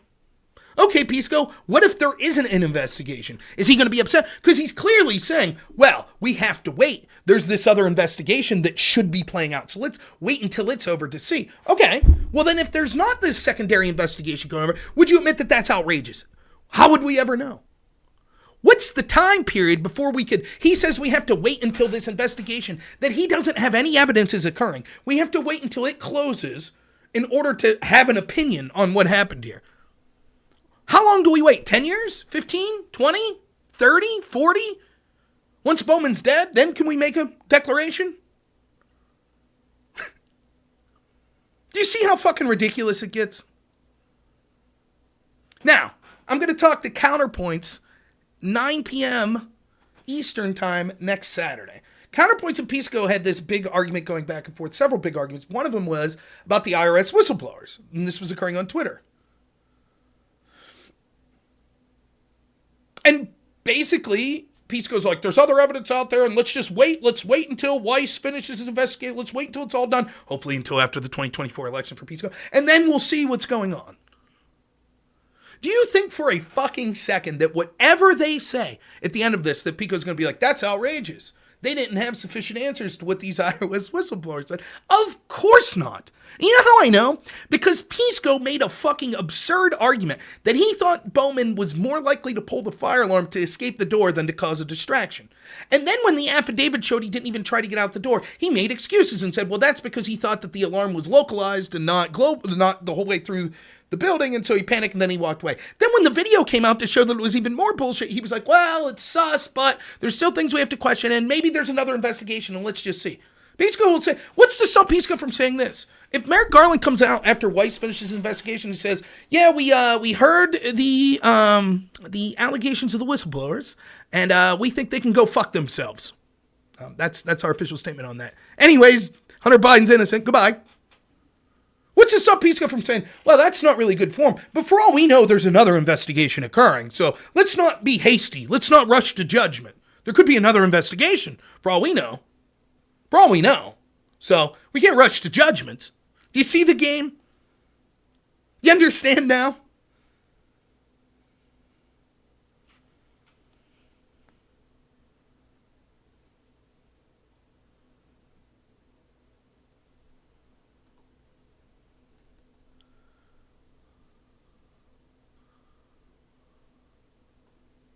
Why would you give up your credibility if you're Pisco? Why would you give up your credibility if you're Jamaal Bowman? Why would you give up your credibility if you're any one of the litany media people or Democrats, streamers, commentators, etc., that said, yeah, he did this to unlock a door? Why would you do that? You want to know why they do it? Because there is no consequence. Ever. Ever. Ever. Because all of their cult, as TL says there, all of their followers don't give a fuck. They don't care. There is an unsaid agreement. We're better than them. The rules don't apply to us. Jamaal Bowman knew it. He didn't think for a moment that he was going to face serious punishment. Not for a moment. And you know what? He is absolutely right. Absolutely right. Absolutely right. He shouldn't have lost one wink of sleep. He should have been drinking champagne. He should walk in with a glass of champagne and pull the fucking alarm and get a celebration. Nothing will happen to him. Nothing. Not legally. Not politically. Nothing. And part of you has to applaud that. Part of you has to respect that. They know they could do whatever the fuck they want within certain boundaries to help their side. And they'll do it. The little pissant streamers that are shit like Pisco, even he'll do it. They'll all do it. They don't give a fuck. What credibility has Pisco lost with anyone that matters to him? Do you think one of his fans was like, oof, shit, Pisco can't admit now? He can't admit now that he was wrong? He can't? He can't admit that this was a double standard. He can't admit it. Of course not. It doesn't hurt him at all. At all.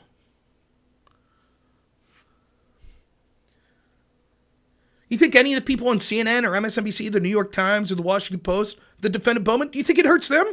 No. You think it hurts the Democrats? They don't give a fuck. The only thing Democrats are worried about is causing enough of an uproar of the establishment above them or their constituents below. That's the only thing they give a fuck about. They don't give a fuck if every Republican in the country is like, that's horseshit, that's double. They don't give a fuck. I was the only person in the country I heard talk about this. Remember when Rashida Tlaib said it's all about the Benjamins, right? When she was criticizing AIPAC?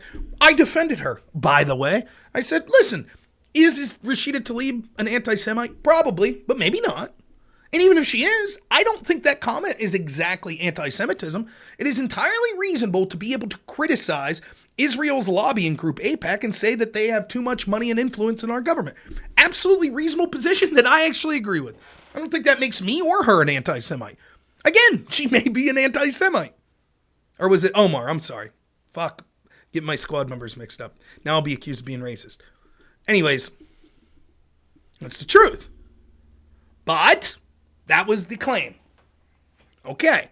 So Republicans call her out. This leads to a response from the Democrats, where they have to, because remember, if you go way back, it seems like a lifetime ago. Remember you had this Republican dude, it was in Congress, I forget what his name was, but he said something to the effect of like, white nationalism, what's wrong with that term? Now, I took that to mean not him saying the neo-Nazis are cool, him being a fucking idiot and not understanding what the words white and nationalist together mean. I think he was saying, well, it's okay to be white and it's okay to be a nationalist. So if you're a white person who's a nationalist, it's okay. That's not what the term together means, though. A white nationalist is a person who wants a nation in the United States for only white people, something that I deplore.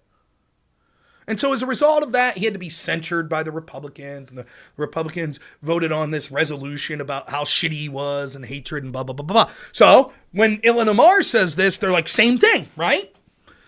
Again, I don't think what Omar said was anti-Semitic necessarily. Could have been, but I didn't see it was proof of it. But it was enough to trigger the Democrats to say, well, we're going to pass a resolution. Let me see if I can find this for a second.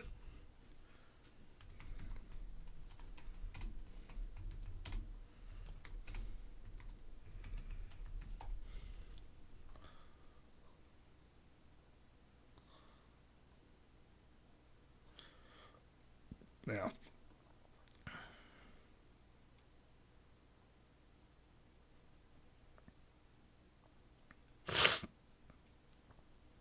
just give me a sec. I'll see if I can find it.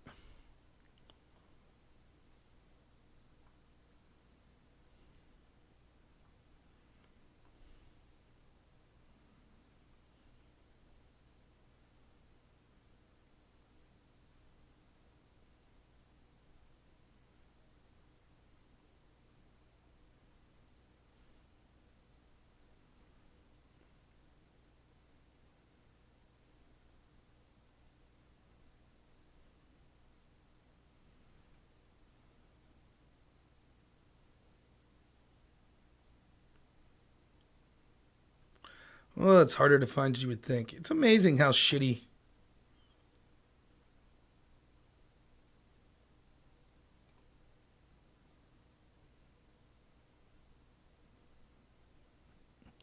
What date is this?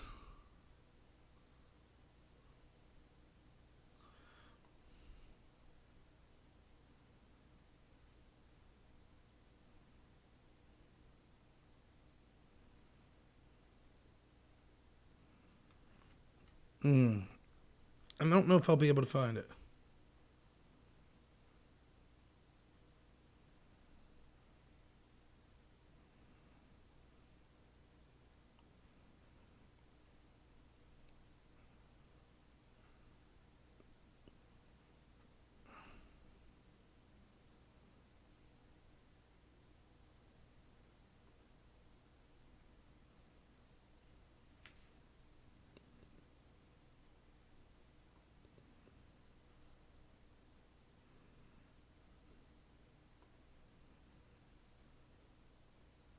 Here we go. I think I found it. That was the only person. So the Democrats are like, oh, okay. We have to condemn Ilhan Omar's statements. We have to condemn it. So they passed a resolution. You ready?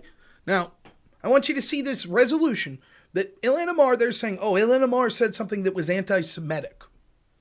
So we're going to pass a resolution condemning that. Let's see what the resolution said. You ready? Condemning anti-Semitism as hateful expressions of intolerance that are contradictory to the values and aspirations that define the people of the United States, and condemning anti-Muslim discrimination and bigotry against minorities as hateful expression of intolerance that are contrary to the values and aspirations of the United States. Resolution, condemning anti-Semitism as hateful expression of intolerance that are contradictory to the values and aspirations that define the people of the United States, and condemning anti-Muslim discrimination and bigotry against minorities, hateful expressions of tolerance that are values of the United States. Whereas the First Amendment of the Constitution established the United States as a country committed to the principles of tolerance and religious freedom, and the 14th Amendment of the Constitution equals protection to the laws in the heart's underwear. Whereas adherence to these principles is vital to progress the American people in the diverse communities of the United States. Whereas, whether from political right, left, or center, bigotry, discrimination, oppression, racism, imputations of dual loyalty with the threatened American democracy have no place in American discourse. Whereas, let's see the groups that it lit. So it said all these forms of discrimination. Now it's going to talk about the groups that engage in the discrimination. Ready? Remember, this is because Ilhan Omar said something. So what's the first group they call out? Whereas white supremacists in the United States have exploited and continue to exploit bigotry and weaponize hate for political gain, targeting traditional persecuted peoples, including African Americans, Native Americans, and other people of color, Jews, Muslim, Hindu, Sikhs, immigrants, and others with verbal attacks, incitement, and violence. Whereas MLK Jr. taught the persecution of any Americans is an assault on the rights and freedoms. Whereas on August 11th and 12th, 2017, self-identified neo-Confederate white nationalists, neo-Nazis, and Ku Klux Klansmen held a white supremacist event in Charlottesville, Virginia, where they marched on a synagogue under a Nazi swastika and engaged in racist anti-Semitic demonstrations, committed brutal, deadly violence against peaceful Americans. Where is it when a Muslim congressperson supposedly said something anti-Semitic? It's weird, I'm not hearing that yet. That's what happened. A Muslim Democrat said something that's accused of being anti-Semitic, and Democrats are like, yeah, we condemn hate from right-wing people, from white people. Let's see what else. Whereas a white nationalist murdered 9 African-American worshipers at Emmanuel African Methodist Episcopal Church in Charleston, South Carolina on the evening of June 17, 2015, of hopes of igniting a nationwide race war. Whereas on October 27, 2018, the perpetrator of the deadliest attack on Jewish people in the history of the United States killed 11 worshipers at the Tree of Life Synagogue in Pittsburgh, which fatally stated he wanted all Jews to die. Whereas anti-Semitism is century-old bigotry and form of racism faced by Jews simply because they are Jews. Whereas in 2017, the Federal Bureau of Investigation reported 37% increase in hate crimes against Jews or Jewish institutions. Whereas the urgent need to ensure safety and security of Jewish communities, including synagogues, schools, cemeteries, and other institutions. Whereas Jews are the targets of anti-Semitic violence at an even higher rate than any other countries in the United States. Whereas the foreign policy priority of the United States is to monitor and combat anti-Semitism abroad. Whereas anti-Semitism includes blaming Jews and Jews when things go wrong, calling for aiding, justifying killing Jews, blah, blah, blah, or making mendacious, dehumanizing, demonizing stereotyped allegation about Jews. Whereas Jewish people are subject to the media and political campaigns and numerous other dangerous anti-Semitic myths, as well as the United States. The United States global political financial domination. The Jews are obsessed with money. Whereas scapegoating the targeting of Jews in the United States has persisted for many years, including by the Ku Klux Klan, the American First Committee, and modern-day neo-Nazis. What about Democrats? What about the Nation of Islam? What about the Black Hebrew Israelites? Weird, they didn't make it into this. Anyways, continuing. Whereas accusing Jews of being more loyal to Israel or Jewish community in the United States and anti-Semitism because it suggests Jewish citizens cannot be patriotic and dual loyalty, blah, blah, blah. Whereas accusation of dual loyalty are discriminatory incarceration of the Japanese, the Dreyfus Affair with life of a Jew, John F. Kennedy, 9/11, conditions faced by Muslims. Whereas anti-Muslim bigotry entails prejudicial attitudes towards Muslims. Whereas Muslims are perceived to be Muslims are subjected to false and dangerous stereotypes. Whereas mosques were bombed. Whereas the FBI reported that hate crimes against Muslim. Whereas motivated bigotry against those who are Muslim, whereas the violation of individual civil rights on their actual perceived membership of a religious group violates the Constitution, whereas Americans, including Jews, Muslim, and Christians, and people of all faiths and no faith, have stake in fighting anti-Semitism.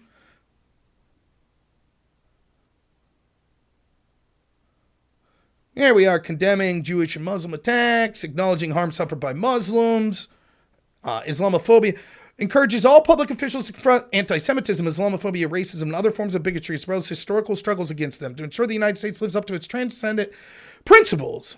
Oh, let's not forget this one. Encourages law enforcement and government officials to avoid conduct that raises specter of unconstitutional profiling anyone because of their race, religion, nationality, political, or special social group, including the assignment of blame or targeting of members of entire religions for increased suspicion. So, that's weird. A Democrat supposedly says something that's anti-Semitic, and they pass a resolution like, fuck those white people. And by the way, don't forget Muslims or bigotry against them and all other minorities. Didn't say anything about racism against white people. Didn't say anything about racist or bigoted, traditionally left-wing groups. Isn't that odd? Imagine that. Imagine Twitch, right? I'm streaming on Twitch right now. And imagine that I'm accused of saying something racist. I say something anti-Semitic, allegedly. And Twitch is like, we're going to take care of this. We're going to put out a statement. Ready? We here at Twitch condemn anti-Semitic views like those by our left-wing streamers, such as Destiny that said X, such as Vosh that said X, such as Dylan Burns, such as Pisco, such as I'm Really Important. We condemn their anti-Semitism. Wouldn't people go, wait a minute, it was supposedly Rob that said this shit that they had to apologize for. So why are they just calling out the other side?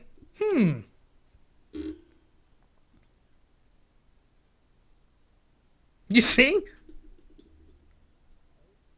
Thanks, Alley Cat. I can't spew shit fast. I called that out back then. I didn't hear anyone else in the country. I'm like, what the fuck is this? No, I'm still on Twitch.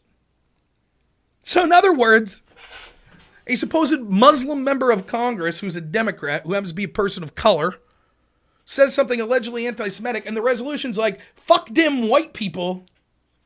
They're anti-Semitic. Those right-wing white groups, it's them. They're the shitheads. Okay, you couldn't even put a word in about left-wing anti-Semitism? Couldn't find the time, I suppose. They don't give a shit. They rub it right in your face. They don't give a shit. What do I give a fuck? Now, the only danger is that the people that happen to be left-wing and Jewish that support the Democratic Party and the establishment institutions get fed up enough. You can't do that. That's the real battle. That's the real battle. Let me just blackpill you and tell you the truth. We're shit. We're nothing to them. They're not worried about us at fucking all. At all. They don't give a fuck. What threat am I politically to them? What's the chance that I'm gonna, win some political victories and all of a sudden we'll see, serious politicians have a movement that ends in not funneling money to Ukraine? The money funneling Ukraine will stop only when the funneling could go somewhere else, like Israel. That's why Zelensky's big mad. And of course, the people that will suffer the most are the people of Ukraine. Just like the people of Afghanistan, that will be used, that will be made promises, that will be made to feel invincible. And then the leadership of the United States will go, zip, see ya. On your own now.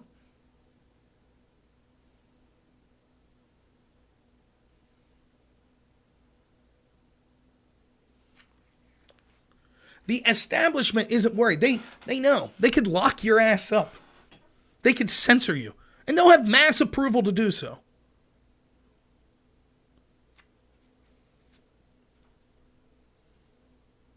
That was the official Democrat resolution that they passed when Ilhan Omar supposedly said something anti-Semitic.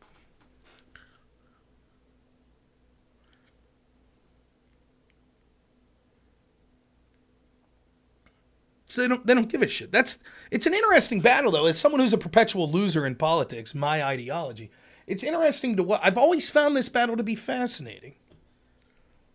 The establishment institutions that say we got to back Israel no matter what, versus those in these institutions that say no, cultural Marxism, Israel's the great oppressor, colonizer. But the truth is, the real powerful people, of course, they want to back Israel. Of course. It's part of their agenda. It's part of their globalist agenda. But they also understand the importance of using cultural Marxism to achieve that agenda. That in order to break down nation states, to usher in this sort of globalist paradise that they want, where they'll be the haves and the have-nots, and we'll be serfs, and they will be people that are beyond human, basically. Cultural Marxism is a vital tool to get there.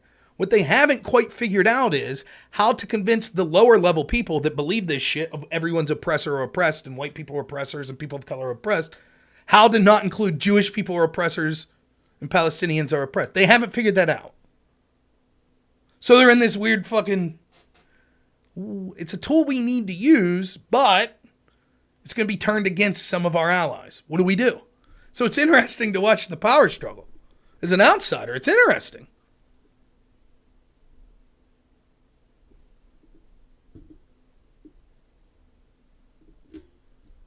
Who knows?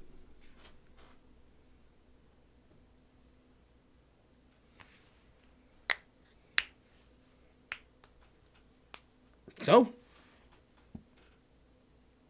make no mistake about it.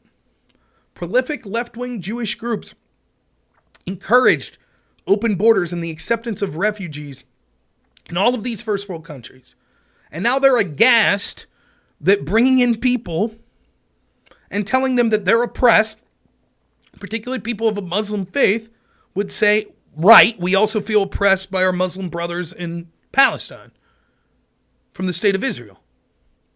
And they're shocked. They're like, wait, no. Your anger, that sort of oppression shit was supposed to be applied at the nation states we let you in. You were supposed to go into England and say, fuck England. Fuck the UK. You're supposed to go to the United States and say, fuck the United States. You're supposed to go to Germany and say, fuck Germany. You weren't supposed to go there and say, fuck Israel. Or screw the Jews. You weren't supposed to do that. No. And it's not just a Jewish thing. That's not what I'm saying. You've never heard me sit here and ramble on about like Jews control. They just happen to be part of the groups, as far as I'm concerned, that were like, yes, this is good for us. There were plenty of groups saying that, but there were an awful lot of left-wing groups that were claiming to defend issues for Jewish people, like the ADL, that pointed the finger, Trump supporter, anti-Semite, blah, blah, blah, anti-Semite, while running cover for the very groups that were importing in actual anti-Semites. What's up, Carlos? Good to hear from you, man. Awesome Halloween costume, by the way. I didn't dress up this year. I went as a fat, bald man today. I'm going to have to wrap up soon anyways.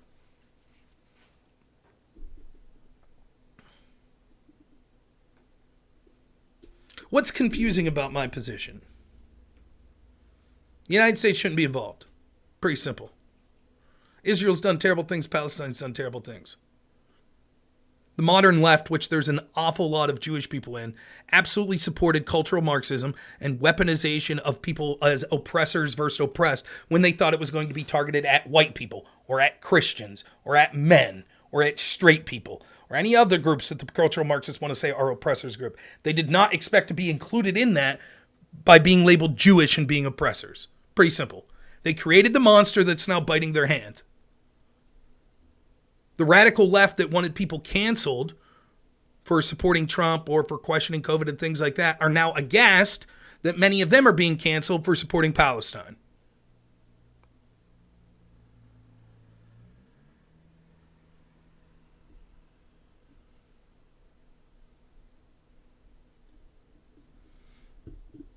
I don't know what Carlos is going to say, but after watching the Palestinian protests in England, like, it's only a matter of time demographically, right? Before the populations of countries like the United States, the UK, other European countries are like, we fully, unabashedly are pro-Palestine and anti-Israel. How long before they change England's name? Yeah, no problem, Likely Diamond. Then what?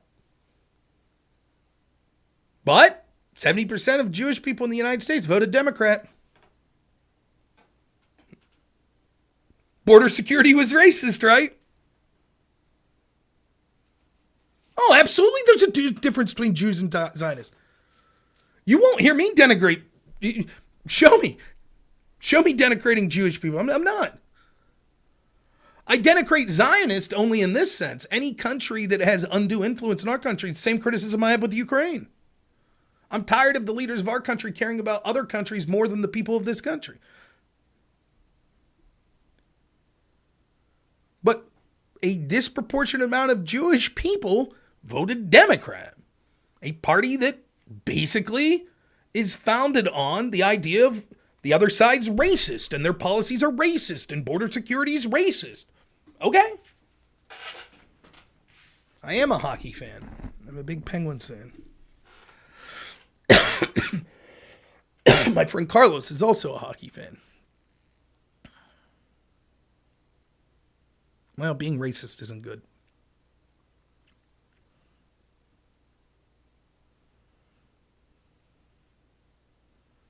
Yep, I couldn't agree more, AOD. Israel could deal with Hamas itself.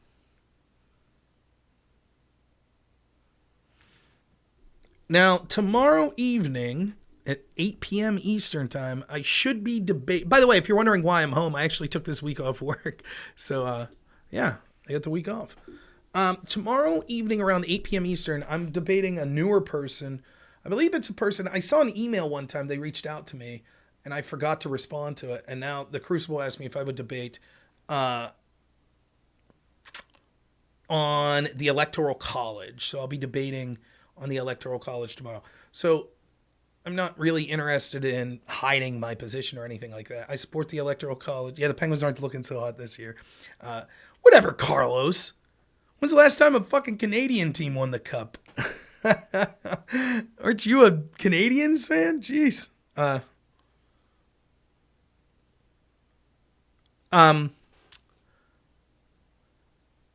My thoughts on the Electoral College, I obviously support it. But my weak spot on the Electoral College is like a historical reading of it. So I'm not likely to have a lot of, but Thomas Jefferson said this, and Thomas Paine said this. But I know why we should have an Electoral College. Do Black lives matter to me? All lives matter to me. You could ask a question about Vivek, sure. Yeah. Was John Candy still alive? Yes, he was. So hopefully it's a reasonable... Here's one thing I'll say about the Electoral College debate. For real. You could be a non-lunatic and be on the other side of it. You can. Like, if you're just... don't really follow politics, it does inherently make sense to be like, one person, one vote. Whoever gets the most votes wins. I don't think that's the correct position here. But I don't think that's as nonsensical as he pulled the fire alarm to escape the door. You see what I'm saying? So I intend to approach the debate with no hostility whatsoever. I hope it's a fun debate. And I'm willing to listen. I really am. So I think it'll be a fun debate. It'll be moderated by the Crucible, so I don't know if it's going to be Zen or Andrew moderating, but it should be good. What do I think about Vivek's stance on banning birthright citizenship and deporting family, including the anchor baby, no matter how old? It's difficult. I don't know how you could deport. That becomes very, very difficult, right? I don't mind ending birthright citizenship. I think I support that. I think once you talk about deporting people that have done nothing of their own volition that's wrong, it becomes very difficult. Right? So like, let's say I'm 15 and I was the anchor baby, or I'm 18 and I was the anchor baby. And like, I graduated high school and I did everything right. I didn't do anything wrong. I didn't illegally cross the border or anything like that. Right? I did everything right and I graduated high school and now I'm, I got a job working construction for the local township and I'm fixing potholes and roads and shit. I get booted? I don't think it's right. Now, it's a different question the people that intentionally broke the law. My feeling is, and I know a lot of people aren't going to like this, that I think it's unfeasible to send millions of people back. So instead, I would give them some sort of path, not to amnesty, not where they would be full citizens or be able to vote or anything like that, but they would be allowed to stay as long as they could prove that they were a benefit to the country. In other words, they were working, they weren't using an undue amount of resources of this country, and they'd have to check in with that like every year or every 2 years or something like that. They could take steps to become a citizen if they did something extraordinary, right? Such as volunteer to civil service for 8 years or military service or something like that. Oh, really, Aftershock? That kind of surprises me. But that's how I feel. I just don't think it's feasible to be like 23 million people see you. And I certainly don't feel that those that, did nothing wrong, that were just born here. I don't know what. Now, I think you could say going forward, no, you're not a citizen. Anchor baby's bullshit. Totally agree with that. Yeah.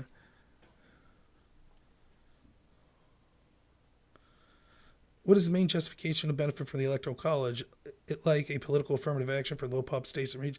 Well, I think that I have to write down my thoughts on this, but in general, the Electoral College is good for... Here's some of the reasons that it's good. One, it encourages more federalism, right?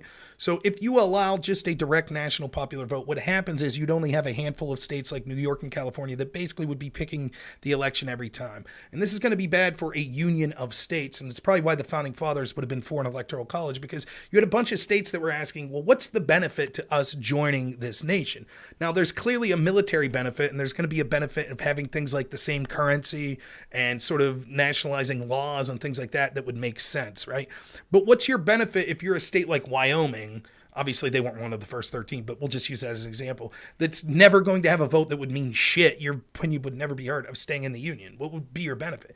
Literally, you would never be represented. Instead, what the Electoral College does is it seeks to thread the needle, similarly to how our representative system in the House versus our Senate system. So in the House, you get representatives based on your population. So I believe, I could be wrong, but Wyoming gets 1 House of Rep member. But every state gets 2 members. So what this does is it gives an advantage to the bigger states states with high populations when it comes to the House of Representatives, but the Senate is equal representation. And that's because the Founding Fathers understood that although populations may waver and the popularity of certain states and how many people live there may waver, it was important to make sure that there was a bicameral system where at least part of our governing bodies always had an equal say. And I think that an electoral college tries to accomplish the same thing when it comes to the executive branch that's being accomplished by that system when it comes to the legislative branch, which is to say you still get a tremendous advantage by being the high populous state in that you get more electoral college votes. However, you aren't just able to overwhelm all the other states because you have enough people that would have a national popular vote. The second reason that I think, especially in today's day and age, it would be important is because the states get to regulate their own elections. So if we just had a national popular vote, that would mean a state like, let's say my state of Pennsylvania is fucked if California decides we're just going to have a system that basically says illegals can vote.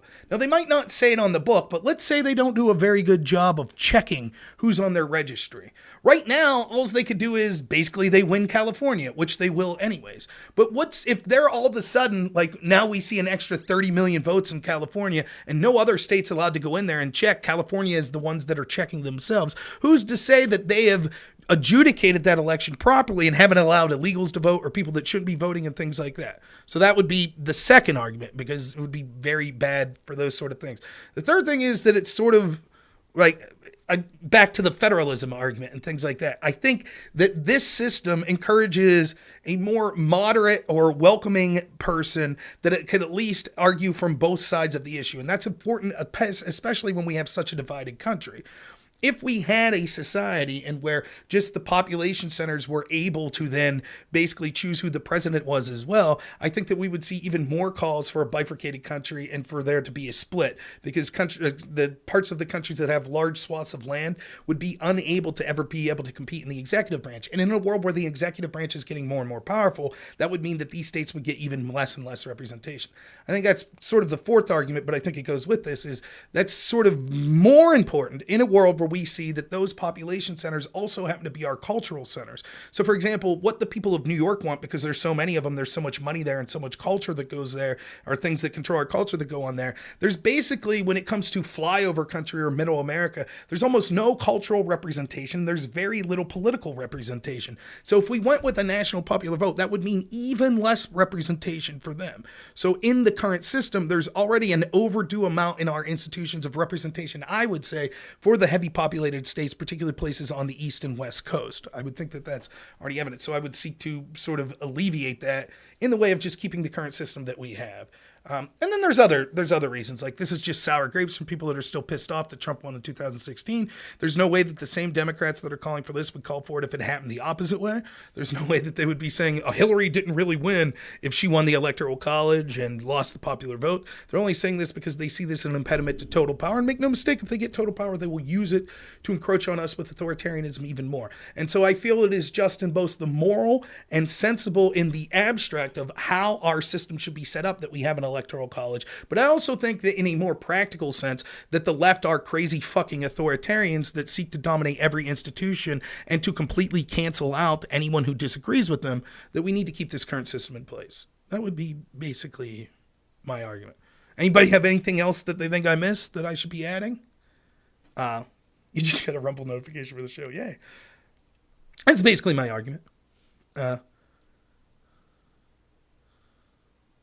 Yeah, I'm prepared for the other. The strongest argument on the other side is simple, and that's what makes the other side a good side to argue, which is just, I could speak fluently about a ton of these issues, but it's really hard to get around the idea of one person, one vote. Whoever gets the most votes should win. Yeah, and I should do a better. Yes, that's also something. Direct democracy is very bad. Yes. Well, you could believe conservatives are doing that, but you're wrong. Name me the institution that conservatives control. Go ahead, Likely Diamond. You could say the Supreme Court. I'd beg to differ. Name me any other institution. And when I say institution, I just don't mean politically. Right? I'm talking all institutions that affect our cultural way of life. The media, corporate America. State constitutions. That's an argument you have. Okay. Arguably, there are certain states.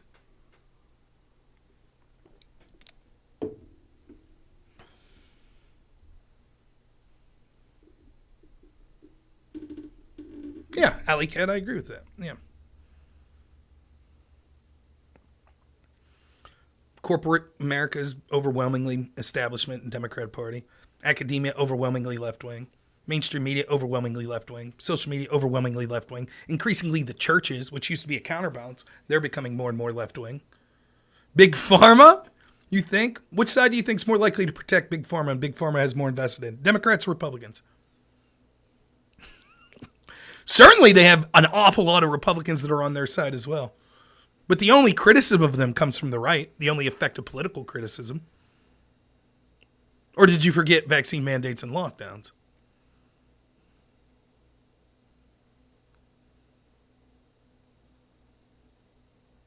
We're talking about Republicans economically.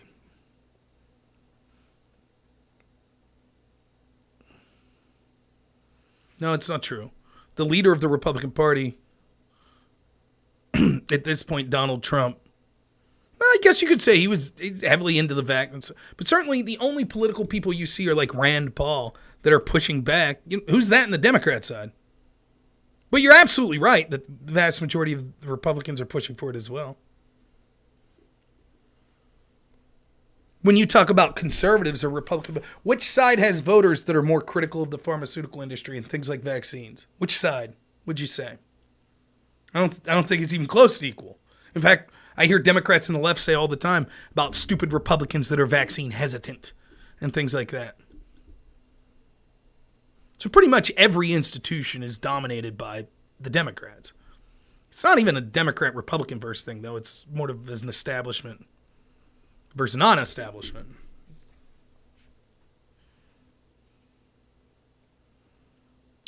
But nonetheless, I'm 10 minutes past what I wanted to go. I have a kid. I can't be up all night. So let's see if we can find someone to raid. So anyways, that should be 8 o'clock tomorrow. And if Based Guitar, I think, is the person I'm debating, who I'm unaware has done any debating or anything like that, or has a channel. I don't know. But if you're listening, Based Guitar, by no means am I trying to be secretive about what I'm going to say. I hope we have a good discussion. I'm open, absolutely open to arguments from the other side. Absolutely. And it is a powerful argument to say, why shouldn't the person that gets the most votes win? It's a powerful argument.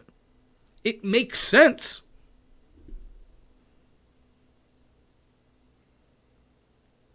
You know?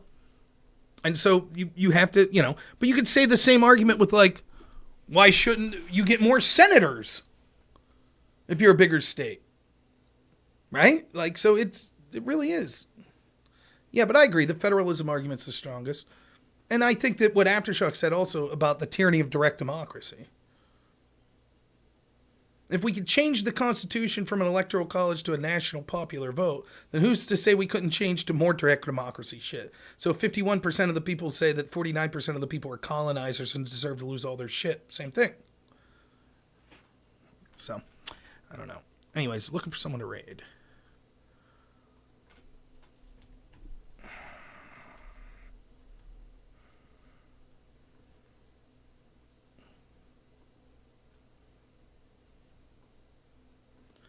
Well, we got Prime K's. Anyone else?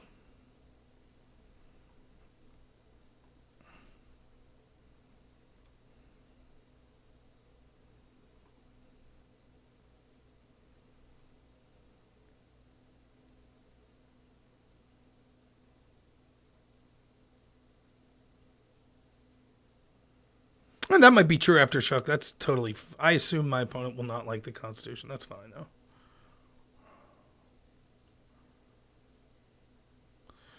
Alright, I don't see anyone to raid other than Prime K's.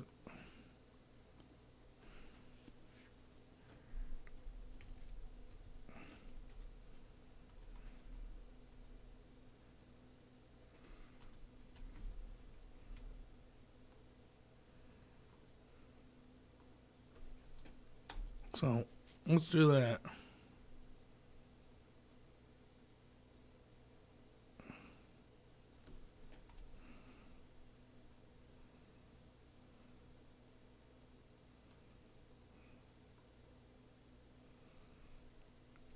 So it was a fun stream tonight. Again, sorry it was late, but I was having some fun. So she'll be on around 8 o'clock tomorrow. I'll try to Thursday, 11 a.m. every Thursday and Friday. I'll be doing a Spaces with John Burke, and I'll be arguing with them. You tune in, there'll be fireworks because almost all of his fans think Donald Trump's the worst person ever. So much so, it still blows my mind. So much so that most of them, including John, are saying that if Trump wins the primary, they will not vote for him, which is fucking mind-blowing for a bunch of right-wingers that think that, like, Biden's so bad. But tune in. We'll see some fireworks. I'm sure I'll be arguing with them. So, and then remember, that'll be Thursday, Friday. Also, Scott Pressler might be joining us Thursday.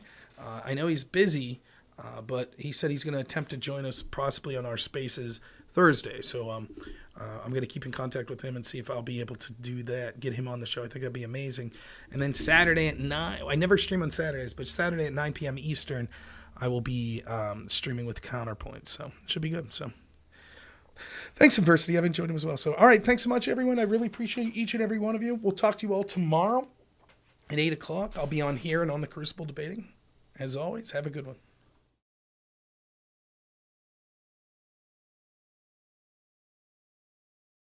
Processing, which France does, and they get like another 4 uses, I think it is, of the fuel cycle. It's not perfect either, but the future, the holy grail of this is to take that fuel and put it into a reactor